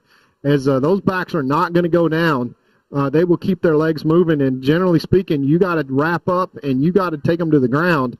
And just the hit won't do it as they move the chains once again. And Kilgore, from the shadow of their own goal line, have moved it all the way out to their own 32 and now are mounting a drive to end this third quarter. I think we're good for one more interception tonight, Todd. This guy, he is a gunner, and he runs out of bounds there about at the line of scrimmage. May have actually lost a couple of yards on that scamper. Good job there by the secondary tying up those receivers. 15 Ector comes up from his outside linebacker and has a chance to make a huge play on the outside. He still runs out of bounds about 3 yards behind the line of scrimmage. So that brings up 2nd down and about 14, maybe even 15 now. And it's third quarter. Last play of the third quarter here because he ran out of bounds. This is going to be 7 seconds left. And the Buckeyes manage to win this third quarter so far, Jeff, by the smallest of margins by 1 point. And don't look now, but we got another fourth quarter game. 3 weeks in a row now against tough opponents. All right, you got a man-to-man situation out here on the far right. They're going to dump it. Little quick pass. He's got a lane. Cuts up in the middle, and luckily he kind of trips up.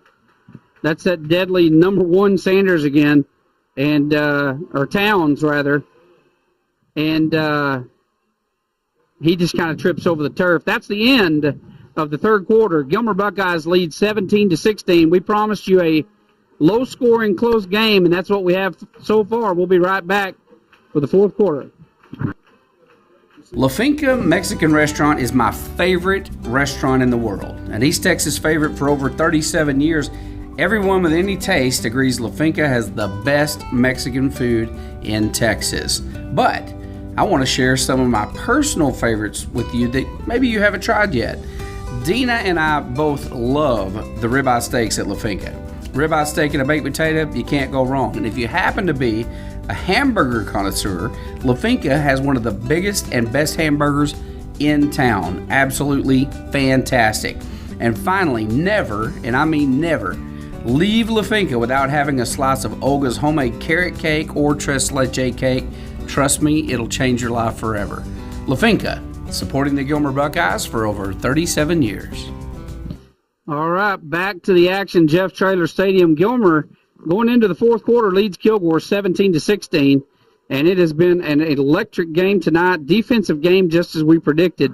Both teams doing quite well. Todd, did you see that last commercial we were running there at LaFinca? Don't make me hungry, Jeff. That is my happy place. You know, they say that Disneyland's the happiest place on earth. I strongly disagree. And I could just spend all my happy days at LaFinca. You have spent many happy days at LaFinca. 37 years I've been eating at LaFinca. I was 16 when they opened. I remember. I was there the first week, and I keep telling Amaro he needs to name a room or something after me. But half the town fits that same description. Try the tres leches cake next time you're there. Handoff, number 5. This is a new back we haven't seen from Kilgore. Flag on the play. He gets the first down, but we do have a flag. And from where it's thrown, it's probably going to be against Kilgore. Yeah, that's a hold, I think, because it's the white hat that's throwing. They're counting He's guys on the field. counting helmets. He's going to say too many men on the field. Yeah, absolutely. You back them up. What are you asking them for? That's 12 miles on the field. Yeah, legal substitution. That's going to back them up. That hurts because it was 3rd and 1, and they got it. Yeah, now Jeff, I'm going to tell a story on you. You don't remember 1986 as well as I do, but LaFinca started with Miss Heidi in her garage there, right behind the current location. I think I was the first person to order tacos with no cheese there. Well, that's just she should have thrown you out for life. And the next day, yeah, you should have been banned for life. And I went quickly back to school and reported to you and our 89 boys that there's a new Mexican food restaurant in town, and the rest is history. 3rd down and 7. Huge play here for the Buckeyes. All right, here's the snap. Rolls to his left side. Going to have to run. And he's going to get out of bounds just short of the marker. And short of midfield, Joe. Yeah, short of the 45. That's going to be out at the 45. He's going to be about 3 yards shy. So 4th and 3. What are you going to do right here on the 45? Well, they're going to decide. You got a whole quarter. They're going to decide to punt the ball here, I think. Really? Yeah, they have to. I'm actually surprised by that. Well, here's the problem. Is if you're Kilgore, and I think we will play completely against the fake punt here and not even try to get a return out of this. You put Brendan Webb deep, but if you're Kilgore and you get the ball up in this field position and you get to a 2-score game this late in the 4th quarter, you put yourself in a major hole. So you try to hold this to a 1-score game. Yeah, let's get Webb, get a good return on this one. He's going to. Picks up the ball down the right side. Scampers, gets a good 20-yard return. Excellent back job. to the 42-yard line. They're going to spot it at the 43.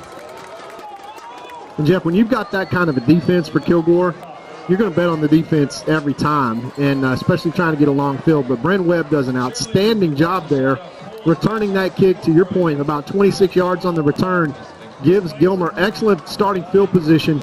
And don't look now, but we got Zay back in at quarterback, so you're going to get a big dose of run the football right here for the Buckeyes. Yeah, you will. Number 19. Smart by Coach Betzel.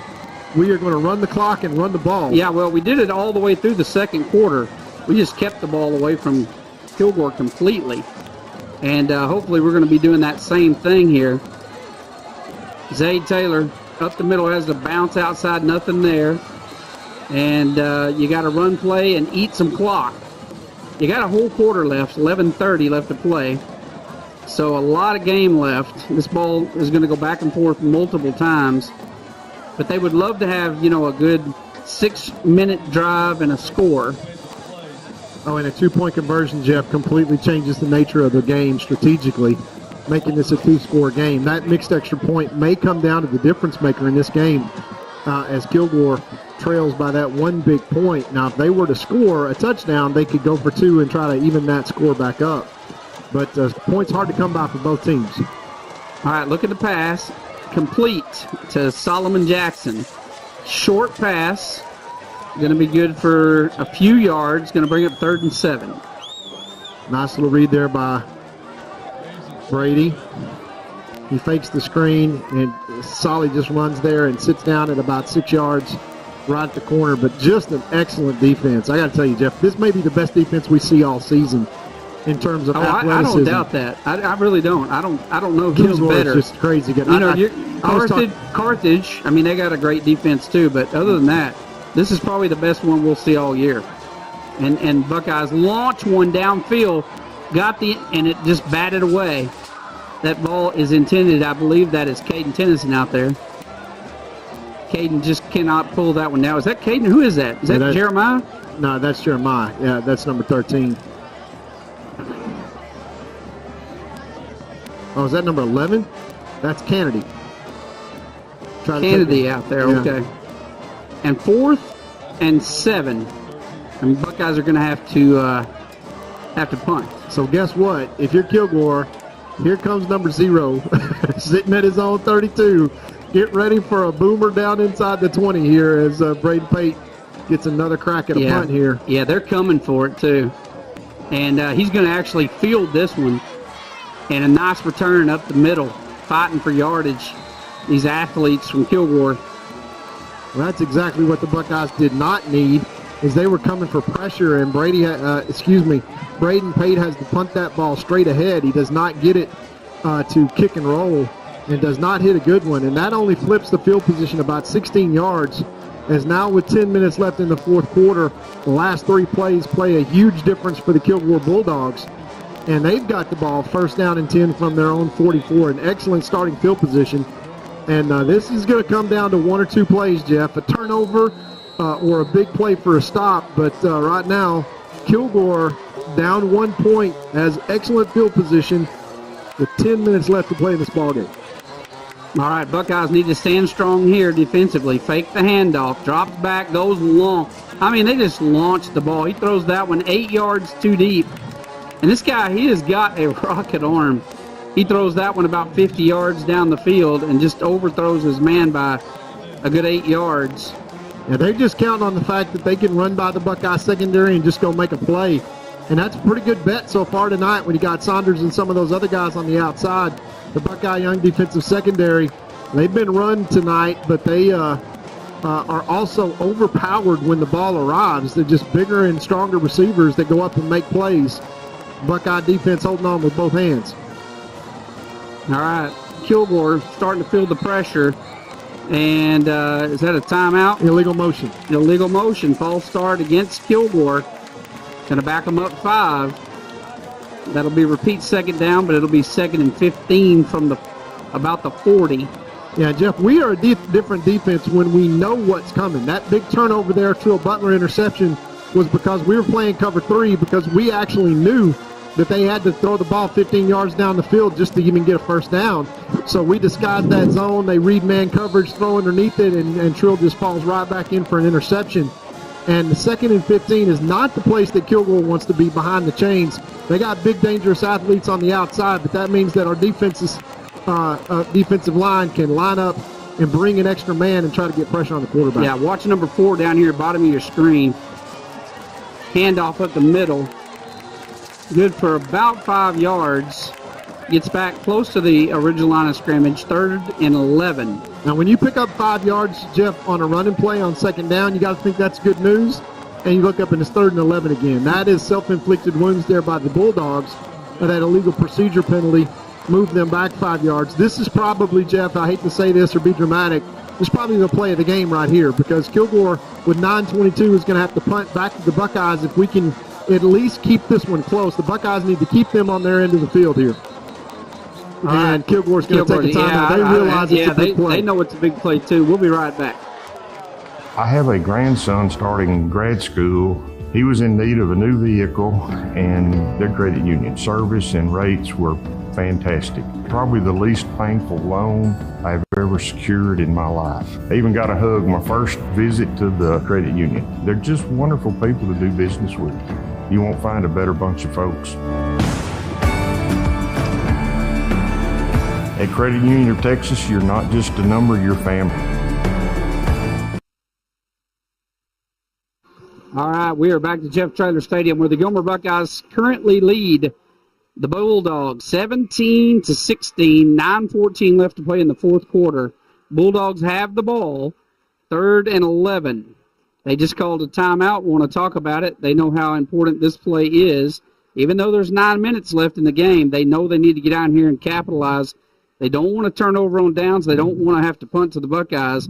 So look for them to go, 15 yards here. And of course, I say that. They've been slinging it across the yard all night tonight. I mean, launching 40-yard bombs down the sideline. I mean, they play reckless. This is cover 3 once again by the Buckeyes, Jeff. This is exactly where we got the interception the last time we were in this coverage. All right, let's see what they got in store for us. Quarterback drops back, rolls to his right side, got plenty of time. He's going to tuck it, and he's going to be forced out of bounds. Great coverage there by the Buckeyes. They were all over the field. If you look back here in the secondary, what a great job. He had nobody to throw to. He rolls to his right side, and you see black hats all over the place. He had nothing. And that is a great job by the Buckeyes. 4th and 5, going to force them to punt at midfield. Yeah, that's exactly what you want to have happen, Jeff, is that you keep them on their side of the field. If they got outside the 50, they may go for it there, but instead they're going to punt, and the Buckeyes can't be fooled by any kind of fake here. They got Bryn Webb, the sure hands deep. All right, they're going to get off a really good punt right here, and he's going to yell fire, get away from it, and the Kilgore Bulldog catches that one in the air. That's going to be 1st and 10 from the 12, so got the Buckeyes pinned back inside their own 20. 88 yards to pay dirt, 8:56. You'd love to see them eat up a lot of clock right here and march down the field. Yeah, and now they go to Tennyson in at quarterback, so look for the Buckeyes to run the ball and run the clock and try to move the chains. Now, this is a big ask here for this young offensive line. Once again, multiple starters out for the Buckeyes, but they did a great job last week finishing up the game against Chapel Hill. And Caden Tennyson, the veteran quarterback in, you got to trust him and trust the running game of the Buckeyes. All right, quarterback keeper. Not much there. That defensive front for Kilgore, just amazing. Caden falls forward for a gain of a couple. 2nd and 8. And they are just stingy up front, I'm telling you. I tell you, Todd, after watching Chapel Hill and Kilgore, to be honest with you, I wouldn't know who to put money on between those two. Yeah, Kilgore. I think I would put it on Kilgore, yeah, honestly. I think when they match up, I think Kilgore, the game can go either way. They're going to be closely matched, but Kilgore looks better than Chapel Hill to me. Well, I tell you what, I think one of them winds up in Jerry's World in December, I guarantee you. Well, I'm kind of rooting for Kilgore at this point in Division I. Launching it, and he puts it up high in the air, and flag on the play. He trips him up. They're both eligible receivers. They both turn for the ball, but he trips up Brennan Webb and gets the flag. Yeah, he ran through Brennan Webb trying to get to the ball. You do have a right to the ball, but you can't literally run through a guy in order to get there, as we didn't have much of a replay on that one, but we saw the flag and we saw Brennan on the ground, and that's all it takes is a pass interference. And that is going to move the ball out to, I think, about the 25-yard line. Well, and a first down. And more importantly, a first down for the Buckeyes. Now, I tell you what, you look across the stadium over there, Kilgore traveled extremely well they tonight. Did. They Fans, should. I mean, the stadium's full. The bands sound great. We got both bands going at it over here, competing against each other. This is what Friday nights are about right here. It's if you're not coming to these Buckeye games, you're really missing out on a great environment. Now I'm looking down here in these orange seats. If you own orange seats, you need to make sure somebody's in them if you're not going to be in them every week. I'm talking to myself too because I own 4 of them. But we don't want the crowd on the other side looking across at us and not having a good turnout. Handoff up the middle, cuts back to the inside, finding room. Look at this, what a great run. Yeah, that's Hold Trill. on to the football. That may be Trill's best run of the night right there, as he puts his head down and really gets about 5 yards on first down. That's 5 hard yards again. Yeah. Best defense in Division I, in my opinion. Yeah, and 2nd and short. And I was going to say, Jeff, those Kilgore fans have a lot to be excited about, regardless of how this game winds up. They are one of the top programs in 4A Division I, and they've got the athletes, the defense, the weapons. They got a lot to look forward to. If that group can stay healthy, I'm not sure that they're going to be scared of anybody else that they see. And Kilgore fans have a lot to be excited about. All right, handoff again. Fumble on the play, and the ball is still loose. It looks like Kilgore may have got it. I'm not sure. That's what you don't want is Now the Buckeyes got it back, but it's disastrous, Jeff, because we went from 2nd and 5 to 3rd and forever. And that is just a huge, huge problem there. Well, the good news is you got the ball back. Because you're talking about handing it over to them inside your own 20. Yeah, we just avoided complete disaster. But now with 3rd down and 20, let's hope we can get another one of those miraculous calls here. Caden Tennyson in, but look for us to just run some kind of quarterback draw here and try to live to fight another day and punt the football. Third and 20. Handoff up the middle. Helmet on the ground. We get about 8 yards on that carry, and that was just designed to burn some clock. Yeah, and find some room to punt the football. And that is just kind of lack of continuity with some guys that hadn't played together before. The 4th down and 12, Kilgore manages to hold, and I liked our chances at 2nd and 5. Now 6:22 left, Jeff. Yeah, now 22 seconds left on the play clock. They need to, eat that clock up. Well, yeah, Kilgore is exactly right now where they want to be with 6 minutes left. They got an opportunity to find a short field. Huge punt here.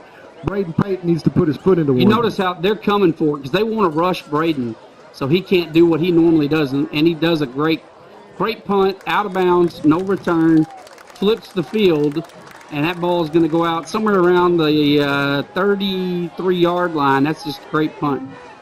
Well, Jeff, get ready. 5:54 left. We got... they're going to sling it all over the yard. Yeah, we got 3 timeouts. They have 1 timeout. But if they go down and score right here, they're just going to leave the Buckeyes a couple of minutes left on the clock. And don't look now, we got another barn burner. This looks so similar to what we had in the first game of the season, what we had last week, and now for the 3rd week in a row, these young Buckeyes are put in a position where late in the 4th quarter, this game could go either way. And I hate to say this, it sounds insane, but that's exactly what Coach Metzel wants to see every single week. And now it's time for the Buckeyes to perform, namely against these big outside receivers. They're going to go to the outside, Jeff, and try to make them, that's their strength. Yeah, they pitch inside, and just a great job there by the Jeremiah Noble. And just keeps his hand, slings him around. But Jeremiah on an open field tackle does a great job of not letting them get anything. And more importantly, the clock is still rolling. It is 2nd and 10. Ball is on the 33 of Kilgore. Now look for your outside screen pass right here, Jeff, to one of those big guys. And look for the outside receiver to be blocking the cornerback, and a big holding penalty potentially, because the Buckeyes are going to stay in cover 3 here and are going to keep 2 safeties deep at least. Yeah, they're in cover 3. So the Buckeyes playing Kilgore to pass, and Kilgore right now in a running formation. 2nd and 10. Kilgore, they try to reverse. Look at this. Buckeyes all over it. Ate it up. Dropping for a loss of 10. That is number 5. Flag on the play, and more than likely, I don't know if somebody's mouthing back there or what, but the flag came in after the fact, and I hope it's not on the Buckeyes. Well, that is just disastrous if it is, because they just gave them an automatic first down if that is a personal foul penalty. Let's see what the call is by the white hat here. Against Gilmer. Unbelievable. Handed them a first down when they... Yeah. Jeff, that was going to be 3rd down and 20, and we hand them a first down. That's inexcusable. Yeah, that is going to be something that gets discussed a lot this next week in Buckeye practice, because that is the kind of thing right there. If the Buckeyes were to lose at this point in the game, if they go down on this march and are able to score, that is going to be the reason why right there. Launches one downfield, catches it, and I believe they're going to say he caught it. He got to put in bounds over there. Nice catch. Yeah, that is just disastrous 2 plays for the Buckeyes as they get a stop and then just complete undiscipline to make that play into a first down for Kilgore, and they go back to the outside to those receivers. That's Saunders out there one-on-one, And I don't know if that was Trill Butler on the corner, but he just fell down on the coverage. And Kilgore's got the ball 1st and 10 now inside Buckeye territory. All right, quick pass dropped by number 4. And that has been very effective all night tonight. They dropped that one. Kilgore's had about 4 key drop passes tonight in this game so far. But Jeff, I think that the Kilgore kicker in warm-ups, remembering watching him warm up, he was kicking them from 45, 50 yards easily. And they are a first down away from being in field goal range with 4:38 left here. The Buckeyes really, at 2nd and 10, cannot make the same mistake they made on the last. No, you need another turnover. You need another turnover right here. They were on the way on that last possession, on that last series, to have Kilgore off the field on 3rd and 15. Handoff up the middle, and they're trying to get in field goal range. Buckeyes drive them back. He gets back to the original line of scrimmage. 3rd and 10. Once again, Jeff, 3rd and 10 that we just had them 25 yards ago. 3rd and 10, dropped them for a big loss, and then a penalty flag cost the Buckeyes a first down. Yeah, that has got to be so frustrating for a coaching staff. When you've got your opponent back on their own territory, and you drop them for a 10-yard loss, now you're looking at 3rd and 20. And then get a crazy call like that gives them an automatic first down plus 15 yards. Now look for Kilgore to run the ball right here, Jeff, and try to get it into 4th and manageable, because they're going to go for it here. They're going to run 2 plays here and try to get a okay, they're dropping back, rolling back, looking to pass. And number 4 gets the catch and gets out of bounds, stops the clock inside the 40-yard line of the Buckeyes. Now I think that was back about the 38. Again, 4th and 4. Kilgore is going to go for it here, and they're going to bet the farm on this one play, and that was by design. On 3rd down, they just wanted to get it into 4th and manageable, and they're going to go for it here, and this is going to be the ball game for Kilgore. If they turn it over on downs here, they only have 1 timeout remaining. They can't necessarily stop the clock enough times. This is the play of the game right here for the Buckeye Black Flag. And number 4, who lost his helmet on that last play, had to sit out at least a play. Yeah. So number 6 comes in to take his spot. Look for him to go wide around the left-hand side. The Buckeyes have to maintain leverage out there with Trey Lee, because they're going to run around the left side. They saw this on film last week. All right, here's the snap. Handoff to the back. They got him. Great job there on the interior. And guess what? Number 54, Hagler. Shut it down. Shut it down. The black flag stands up, Jeff, and now... No, that was actually number 44. That's Davion King. That was King. Big play there by King. We know he's not allergic to big plays. And, Jeff, this is 1 first down now for the Buckeyes, and this is going to be nothing but runs. Kilgore with 1 timeout. The Buckeyes 1 first down away from putting this on ice. Homecoming victory in sight for the Buckeyes, leading 17-16 over the Kilgore Bulldogs. And, all right, you got to get some first downs here. You got to move the chains 1 time. And you got to hold on to the football. Absolutely. Most importantly, you need a first down, and you got to hold on to the football. All right, up the middle they go. Everybody knows where the ball's going. That's going to be hard to get yardage. But 3:27, clock ticking. Buckeyes are going to be really slow on the snap now. They're going to use all of the play clock. Now, Kilgore is not worried about stopping the clock just yet. They're going to play the 2nd down. And, Jeff, this is the time that you need to go to a screen pass or something that you can get an outside block, get to the outside, and move the chains. If you can move this into a 3rd down and short situation, you put Kilgore in a tough situation, because did they stop the clock on 3rd down? And if you make it on 4th, the game's over. The game is absolutely over. They have 1 4th down. Or, 1 timeout left. All right, handoff up the middle. Butler, I think. He's good for maybe a yard. Now they use the timeout. Now it's going to be 3rd and long. They're going to expect the Buckeyes to go to the air. They use the timeout now with 2:44 remaining. That is a great timeout. And if you are the Buckeyes, it comes down to this one thing. Can we convert on 3rd and 9? If there is a play in the playbook, Jeff, to convert on 3rd and 9, this would be it. Let's keep it here and just talk about the options. Excellent game on both sides, Jeff. You predicted it as the game started that we were going to have a defensive battle, and boy, have we. And the Buckeyes, quite frankly, have gone blow for blow with probably what we can guess is the best 4A Division I team in the state of Texas. No, I think these guys may go win state. Yeah, I really do. I'm going to predict right now Kilgore win state this year. I really do. I think they're just too solid, and they're going to get nothing but better. And the Buckeyes, amazingly, without 4 or 5 key players, by the way. Yeah. I mean, 4 or 5, and I'm talking about big key players. They have played a great game tonight. Defensively, won this football game tonight, no question about it. I mean, shut them down defensively, except for one big play that they had. They have really played outstanding tonight, but I still predict Kilgore. I think they're better than Chapel Hill. I think they're going to go on to win the state championship this year. Well, whatever we got in the playbook, this is the time to show it. All right, 3rd and 9. They're going to do a sweep. There's not a lot there. And Webb takes a heck of a shot as he just doesn't lean into the run. He stands up high, and he gets drilled. Tries to pull up before he goes out of bounds.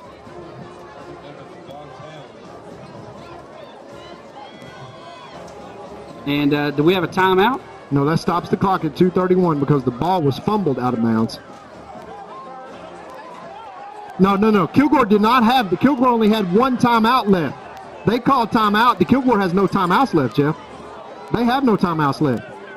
Yeah, I'm not sure how – yeah, because I don't – did the ball – That is their 4th timeout. They had 1 timeout left. They had to – if they've called a timeout against Kilgore does not have a timeout to use. Well, Kilgore's not over there talking to the sideline, so I'm not sure who called what. But I do know that it's bad to have. It's and now they're adding time back. They're putting 2:36 on the clock, and it's 4th and 6 for the Buckeyes, and with 2:36, so we didn't effectively run a lot of clock, So Kilgore definitely right back in this game. Well, they were never out of it at this point. But if there was ever a time right now for big number 0, Braden Bate, to bury Kilgore, it is right now. Well, they're fixing to come hard after this punt. Yeah, they'll try to get a return out of it, no question. Yeah, they're going to try to put some pressure on Braden to have to rush this punt, and hopefully he'll get his foot into this one big time. Great snap. And a great punt there by Pate. Bounces to the right side. He's going to pick it up and instantly get dropped at the 20. Great coverage. Yeah, great coverage. Good. Just, again, Braden Pate, just a difference maker. And we got another flag down on the far side. Let's see what that in a game like this size, both sides of the field, I know it's early in the season, mental mistakes are common, but when you're playing a game this big and this competitive, you just can't have those type of mistakes. You gotta get your behavior in check. You can't have unnecessary roughness calls, not this many, or unsportsmanlike conduct. Jeez. See, that was against Gilmer. Dead ball personal foul against number 11, and that is just if we lose the game tonight, it's because of that call right there, not that particular one, but the personal foul calls, because the yardage advantage we've given Kilgore tonight on personal fouls completely unacceptable. I'll promise you the coaching staff will get that under control by Monday morning. Yeah, you just, as Coach Metzel is just saying, you can't do things like that. Yeah. But no timeouts left for Kilgore. Back to the action. 2:26 left to play. They've got to throw the football. All right. Buckeyes took a timeout right before the ball was snapped. I think we didn't have somebody in position. So we took a timeout there. Well, Jeff, for these Buckeyes, they are once again in a position to win the football game for the 3rd week in a row, right? We get down to just a couple of plays that are going to make all the difference.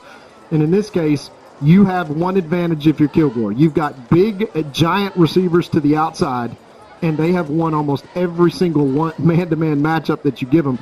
Obviously, the Buckeyes are going to be in cover 3, but that gives a lot of green space underneath and a lot of room for the quarterback to just basically scramble around. And if you're the Buckeyes, you've got to stop the momentum right now and not create any more self-inflicted wounds. The Buckeyes already enough tonight, like the penalty that you just saw, have just had just completely undisciplined penalties that have put them in a position where they're giving Kilgore an advantage. Kilgore needs no advantage. They don't need any help. No, they definitely do not need help. That's for sure. And so it's going to be interesting to see what they do. They're going to come out gunslinging here, 2:26. Lots of game left to play here. And the Buckeye defense about to be tested. You know, we said in the beginning of this game, we thought this was the best defense in Division II against the best defense in Division I. And the one in Division II is about to be tested. They're going to throw a little short screen pass. He's going to get some good yards out of it. Cuts back to the inside. Look at this guy taking it to the house. He is going to score. Unbelievable. On a short screen, on mental mistakes, we have allowed them back in this game to take the lead with 2:12 left to play. And you just got to be sick about it.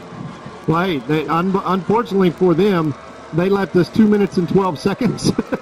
And they scored too fast, Jeff. 22-17. I'm telling you, they scored too fast. We've got 2 timeouts left. And remember, the extra point that they missed makes all the difference in the world. They're going to try to go for 2 here to put the pressure on the Buckeyes. Yeah, they absolutely are going to go for 2 here. You'd be crazy not to. Because if the Buckeyes do go down and score, you know, you got a tie ball game. Yeah, that is just well executed by Kilgore in terms of blocking, and quite frankly, not well executed by the Buckeye defense in coming up and not tackling, as that running back just would not be denied. But he ran out of about 5 tackles, and with 2 minutes and 12 seconds left, that's the one thing that you got to do is tackle. This is going to be a huge opportunity here. It's man-to-man on the outside, and that's, I think, where they're going to go. Is now the Kilgore coach is literally on the field pointing at something. He's saying, I want the ball on, I want the game clock reset.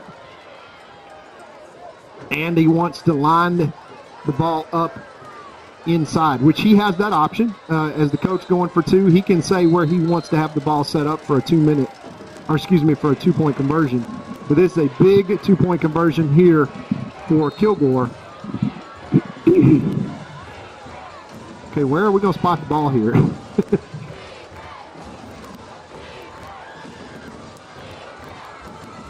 (22-17), 2:12 left to play in the game. Kilgore going for 2. Quarterback looking to the corner of the end zone, and it's going to fall incomplete, and they're not going to get the 2. So, Buckeyes got to get down, and they got to have a touchdown here. 2:12, you can guarantee your bottom dollar that Kilgore probably going to kick this one as deep as they can. 2 timeouts left, Jeff. Plenty of time. 2 minutes and 12 seconds, but the Buckeyes going to have to go down and score.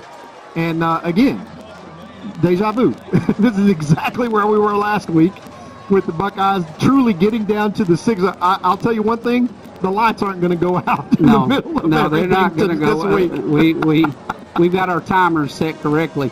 But I tell you, that is absolutely soul-crushing because you got this game in hand. All you got to do is be able to stop them, which you've been doing all night long. And for somebody to break a long, a short screen pass like that to the outside and take it 55 yards to the house at the end of the game is just heartbreaking, especially after handing it to them after penalties like that. And not only that, Jeff, but you go back to the series before where the Buckeyes had an opportunity to get off the field. They had them at 3rd and 20, and literally by the same dumb penalty had them handed a first down. But the Buckeyes have weapons, and the Buckeyes have an offense, and in this case, always been the strength of the Gilmer team. We would have said in plenty of years, Jeff, with 2 minutes and 12 seconds down 5 and 2 timeouts, the Buckeyes got them right where they want them. But a young offensive line and an offense that is still gelling against the number 1 defense in 4A Division I. Work cut out for them here. This is going to be a good test for the Buckeye offense. And we haven't had a lot of big plays in this game tonight. You think about big receptions, 60-yard runs, catches, that kind of thing. So, and that's what you're asking for now. It's what you need. So here comes that left-footed kicker for Kilgore, and he is going to put his foot in it. and that is going to be fielded on about the 18-yard line. Returned up the middle, out to about the 32-yard line. And here comes that offensive unit for Gilmer. They've got 70 yards and 2 minutes and 5 seconds to get it done. Well, two things, Jeff. First of all, you got to create a way to move the chains so you don't break this game down just to one play, right? In other words, you don't want to be stuck in a 3rd and 20 situation or a behind the chains situation. You got plenty of time to move the chains and take chunk plays down the field, and you've got to protect the quarterback. Well, they'll be coming hard. Here we go. McCowan steps up, launches one down the field, overthrows by 8. That is throwing into double coverage there. Caden Tennyson, the intended receiver. Yeah, you don't have to trick yourself into thinking you got to get it all in one play. You got to be able to move the chains and don't put yourself behind the chains, which the Buckeyes just did. It is 2nd down. That's one of those where Brady could have just pulled the ball down and gotten 6 yards and had been 2nd and 4. We don't have to make a touchdown in one play, and we don't have to score all at once. 159 is an eternity to play when you got 2 timeouts. Buckeyes need to move the chains and take their time. They know we're going to be going after big plays here with 1:59 left. So advantage Kilgore for sure. And McCowan's going to go down, and that is probably a face mask, unintentional there on Kilgore as they tackled him. And that's going to be 15 yards and a 1st down. That's a lucky break for Gilmer. Yep, 15. And 15 more on the coach over there, Jeff. So bring that out to 30 as we have another late flag on the sideline. That is going to be a 30-yard penalty. Kilgore fans not happy about that. Coach is on the field. See what the white hat has to say here.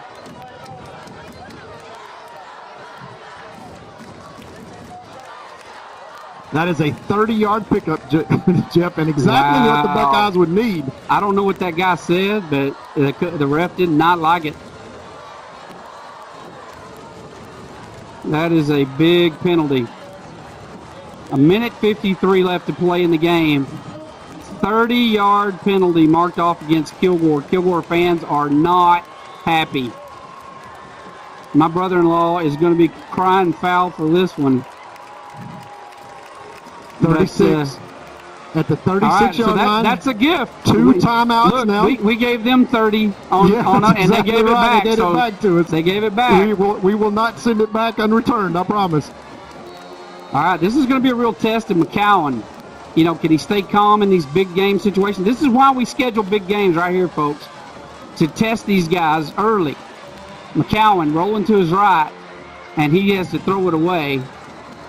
Going to bring up 2nd and 10.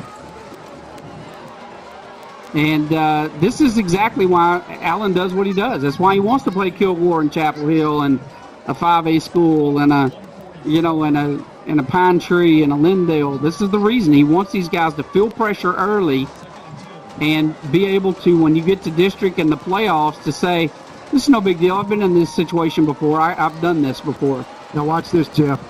You have number 1, a quarterback out here on one side.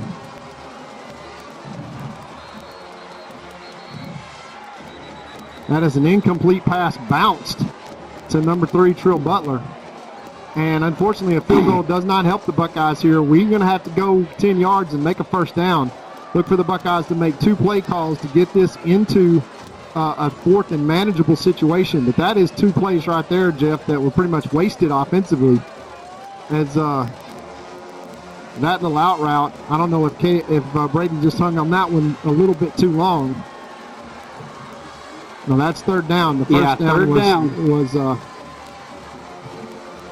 here's the snap. McCowan drops back, throws a bullet, incomplete. Solomon intended to Jackson. And now we're looking at 4th and 10. This is it. This is the game for the Buckeyes right here.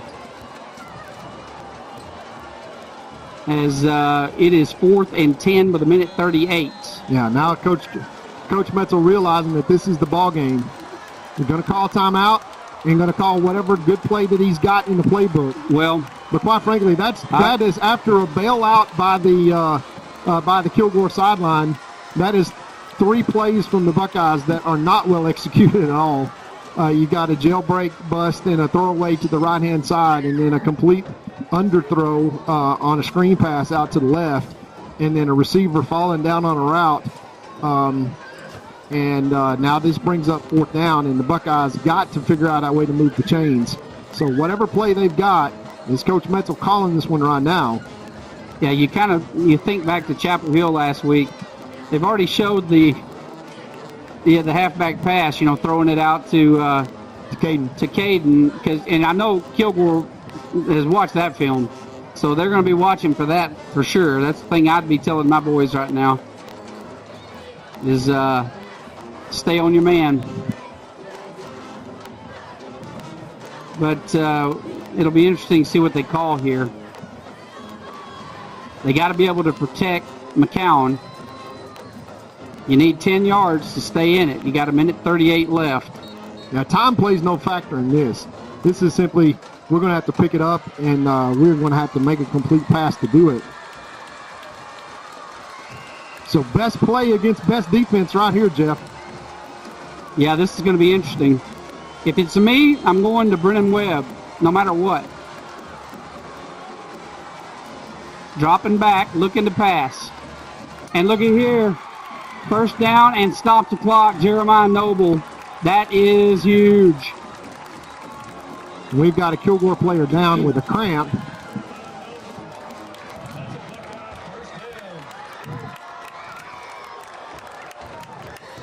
Yeah, while they're stretching the young man out, we'll take a quick commercial break. We'll be right back.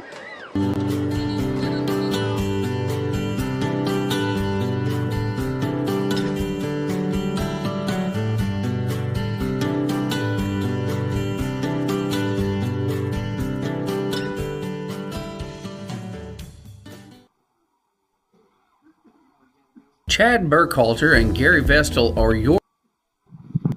All right, back to Jeff Traylor Stadium with 1:33 in the 4th quarter. Gilmer trails Kilgore now 22-17 after the big run by Kilgore with 2 minutes left. We've done the hard part, which is to convert the first down, and so that is the bullet dodge. Now we have 4 downs and 1:33 and a timeout left. So let's see what the Buckeyes have in store. McCowan. They hand off up the middle. Look at this. Straight to the end zone. Touchdown, Buckeyes. What a great call. That was a great call by the Buckeyes. Trill Butler did his best Will Henderson He's still running. I think he ran to the locker room. Look at this. What a call by the Buckeyes. A 10-5, 100-meter runner. Straight up the gut. I like that call. That is a fantastic call run. Everybody outside run draw, literally straight up the middle. And the Buckeyes now with an opportunity to stretch this. 23-22, and the Buckeyes don't have all the right men on the field. Yeah, we had to take a timeout. They'll take a timeout. We'll take a timeout and hear this word from Edward Jones. Gilmer Edward Jones Financial Advisors. We're all about financial investments, but we also value the investments of time, patience, and encouragement our young athletes receive from their coaches, teachers, and mentors. That's why Chad and Gary are proud sponsors of our state champion Gilmer Buckeyes. Call 843-2023 or 843-5794 or visit edwardjones.com for all your investment needs. Edward Jones, member SIPC. All right, we're back to the action here. What an exciting 4th quarter we have. 1:26, which is an eternity, unfortunately, for Buckeye fans. Buckeyes lead 23-22. They're talking about it because they're going to go for 2. Oh, yeah, because they don't want to let them get out here in field goal range.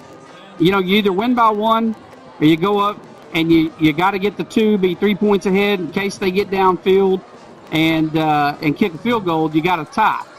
So Buckeyes got to go for 2. So if you're out there and you're a Buckeye fan, cross your fingers right here. Big play. rolling to his right. McCowan got a flag, and he throws that one away. Illegal procedure against the Buckeyes, going to back them up 5 yards. Now, Jeff, let me just say something here. That's not a bad thing. Backing up 5 yards just gives you a lot more room to defend if you are Kilgore, because what we just did right then was flood the zone and try to throw it's called an in and out route, and now we put the beef package in.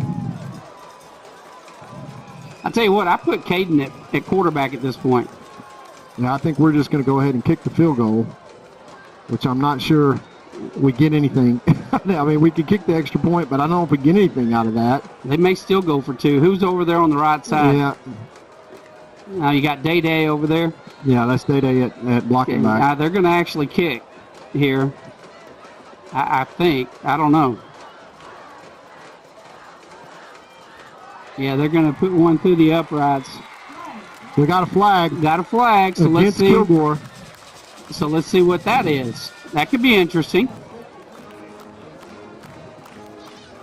No, we want to take it on the kickoff. Kickoff, yeah. They'll assess that on the kickoff if that's the case. All right, so here's bad news. Let's see. That puts us at 24, right? 23, 20. That puts us at 24. Yeah, 24. So 24-22. A field goal wins for Kilgore. They got the foot for it. They got a left-footed kicker, and he can put it through the uprights. Minute 26 is plenty of time for them to get down the field. So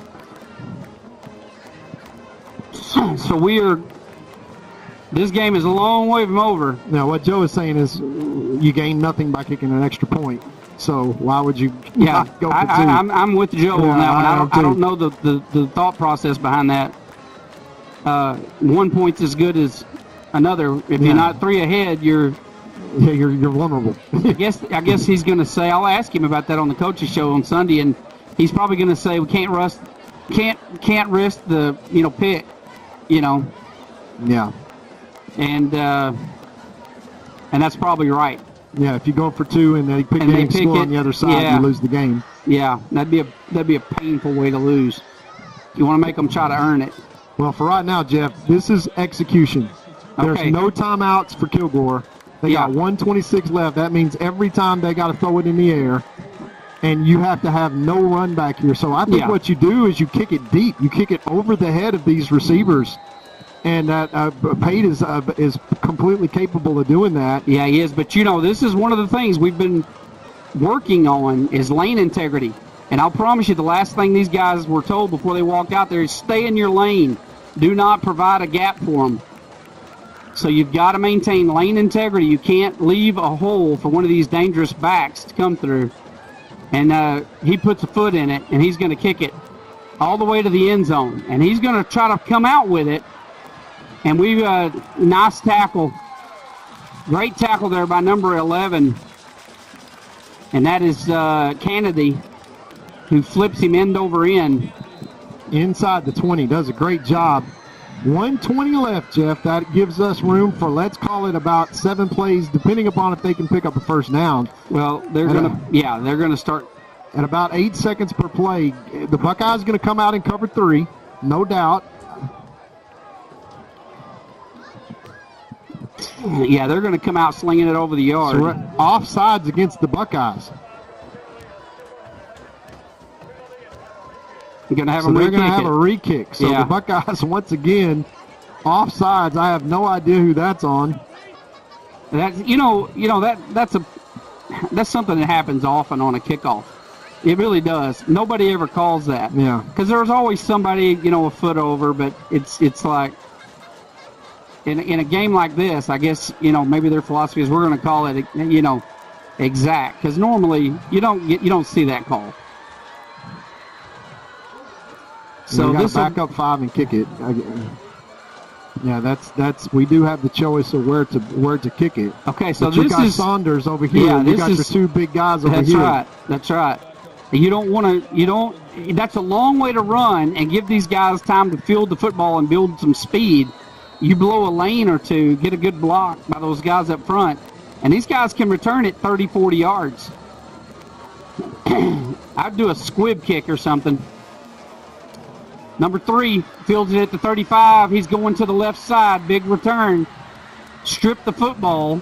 He gets across midfield to the 45, and they are starting out with outstanding field position. That is just, we got to work more on special teams, because that setting them up with 1 minute and 10 seconds left from our 45-yard line, I promise you, was not the plan. And in that case, we fell right into the trap, because they put their 2 most dangerous receivers over here to return the kick, and kicked it to one of them, and all he did was return it for 35 yards and put it into Buckeye territory. Yeah, when you've got that much ground to cover. Yeah, now they do not necessarily, they have no timeouts left, but if they move the chains, they stop the clock. Well, they're going to be throwing out routes like crazy right here. You're going to be seeing them run 10 and out, 10 and out, 10 and out. Quarterback's going to be rolling across the middle. A big run. That was a seam route. They're in field goal position right now as it stands. Yeah, that is the thing you cannot do is you're in a zone coverage and you just give up the inside leverage and he runs a straight slant. I mean, that's just an easy pitch and catch slant route for another 30 yards. Wow. Yeah, you need a pick right here. And they're going to throw to number 4. He's got a lane. And they have got a chip shot for the win with a field goal, 43 seconds. And the best-looking offensive possession they've had, number 4 is down on the field. They're going to have to check him out. We'll be right back.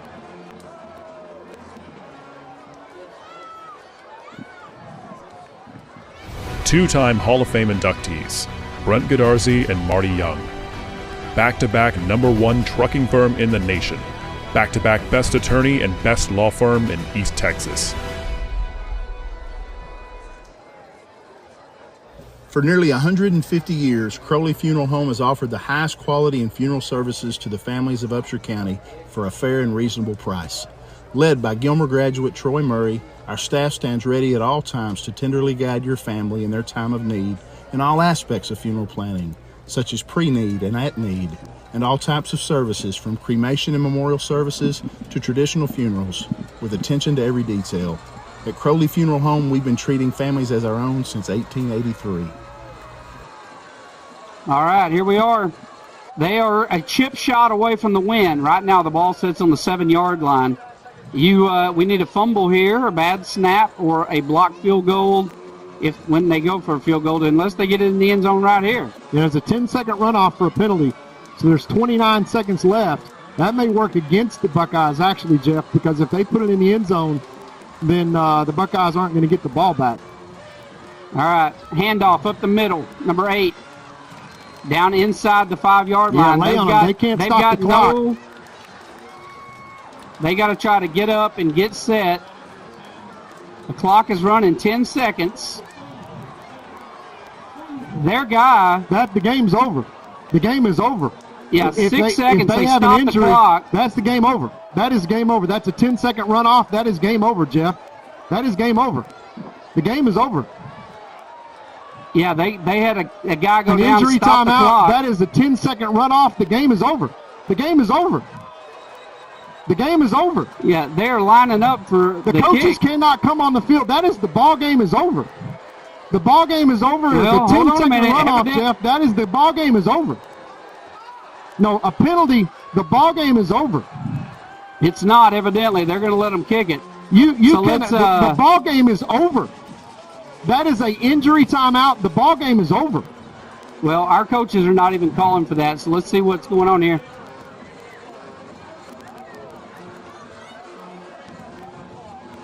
This happened last year. You realize the last... Yes, the ball game is over. That's it. I told you. The Good ball call, game is Todd. over. Good call. Buckeyes win.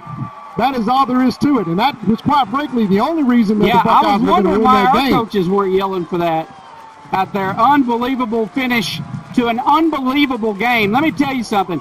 Folks, Kilgore is the real deal. The Buckeyes came out here tonight with 5 players short, key players, and these young men have stepped up. You have no idea how good the Buckeyes are this year.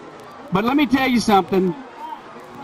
Kilgore, we got a fight over on the sideline as the Buckeyes rushed over to their band. This is one of the reasons I don't like the band on that side of the field, by the way. But our players get over there on That's Hector. But our players run over to where we meet in front of the band. They think we're running at them to be aggressive. I get where they're coming from. A lot of emotions here. I'm going to tell you something. That's an unfortunate brouhaha, but I'm going to tell you now, that was a great football game, and that is two great football teams, great coached teams, great athletes. I hope Kilgore goes on to win the state championship, but I could not be more proud of this coaching staff of these Buckeyes tonight. This game doesn't mean anything. No, this is pregame. Means nothing, but it's a great moral victory for these Buckeyes to show them, hey, guess what? You can play with the best defense in the entire Division I state. And these guys are great. They're not even going to shake hands tonight. Too much emotion. And what an emotional game. 24-22. The clock had 6 seconds on it, but because one of their players went down, that was 10 seconds off the clock that ended the game. Ball game. And that was it. Todd, you called it. I was wondering because he got up pretty quick, but they had stopped the clock. And Kilgore probably doesn't know the rule. They don't understand over there. They think they were just robbed. And you're not going to convince them otherwise. And I get it. I'm gonna catch an earful from my brother-in-law who's from Kilgore tonight on how that was a crazy way to end. But it's the rule. That's absolutely. It's the rule. We don't make the rules. We just follow them. They just ran a 10-second runoff on the play before. Exactly. So that's all we had to do, and our defensive line did a great job because we laid on the guy, which you do until somebody referee comes and pulls you off because they could not stop the clock. That was caused because they ran the ball there instead of throwing the ball. That's the only way that you can stop it. What you've got to do is you've got to throw the ball in the end zone if you're Kilgore. That way you either score or you stop the clock and you get a second opportunity. But as soon as that clock goes inside 10 seconds and there's an injury, ball game. It's over. Yeah, you called that one, that's for sure. And what a win for the Buckeyes. That is a great – folks, I've watched state championship games that weren't this good. Absolutely. We knew it was going to be a low-scoring game. We said 21-18. It ended up 24-22. Buckeyes come out on top, luckily. Usually these type of games, the last few games, we lost by 4, we lost by 5, and it all comes down to the end and who's got the ball last. This time the luck just happened to fall toward the Buckeyes, but that was a hard-fought football game by two fantastic teams, and both of them you're going to see probably playing in Jerry's World. Yeah, I agree. At the end of the year. I think you're going to see your Kilgore friends playing the game right before our game on a Thursday in Jerry's World in December. So thanks for watching the game tonight on behalf of Todd Robinson, Joe Dodd, our production crew, and myself, Jeff Rash. Buckeyes win 24-22. We'll see you next week.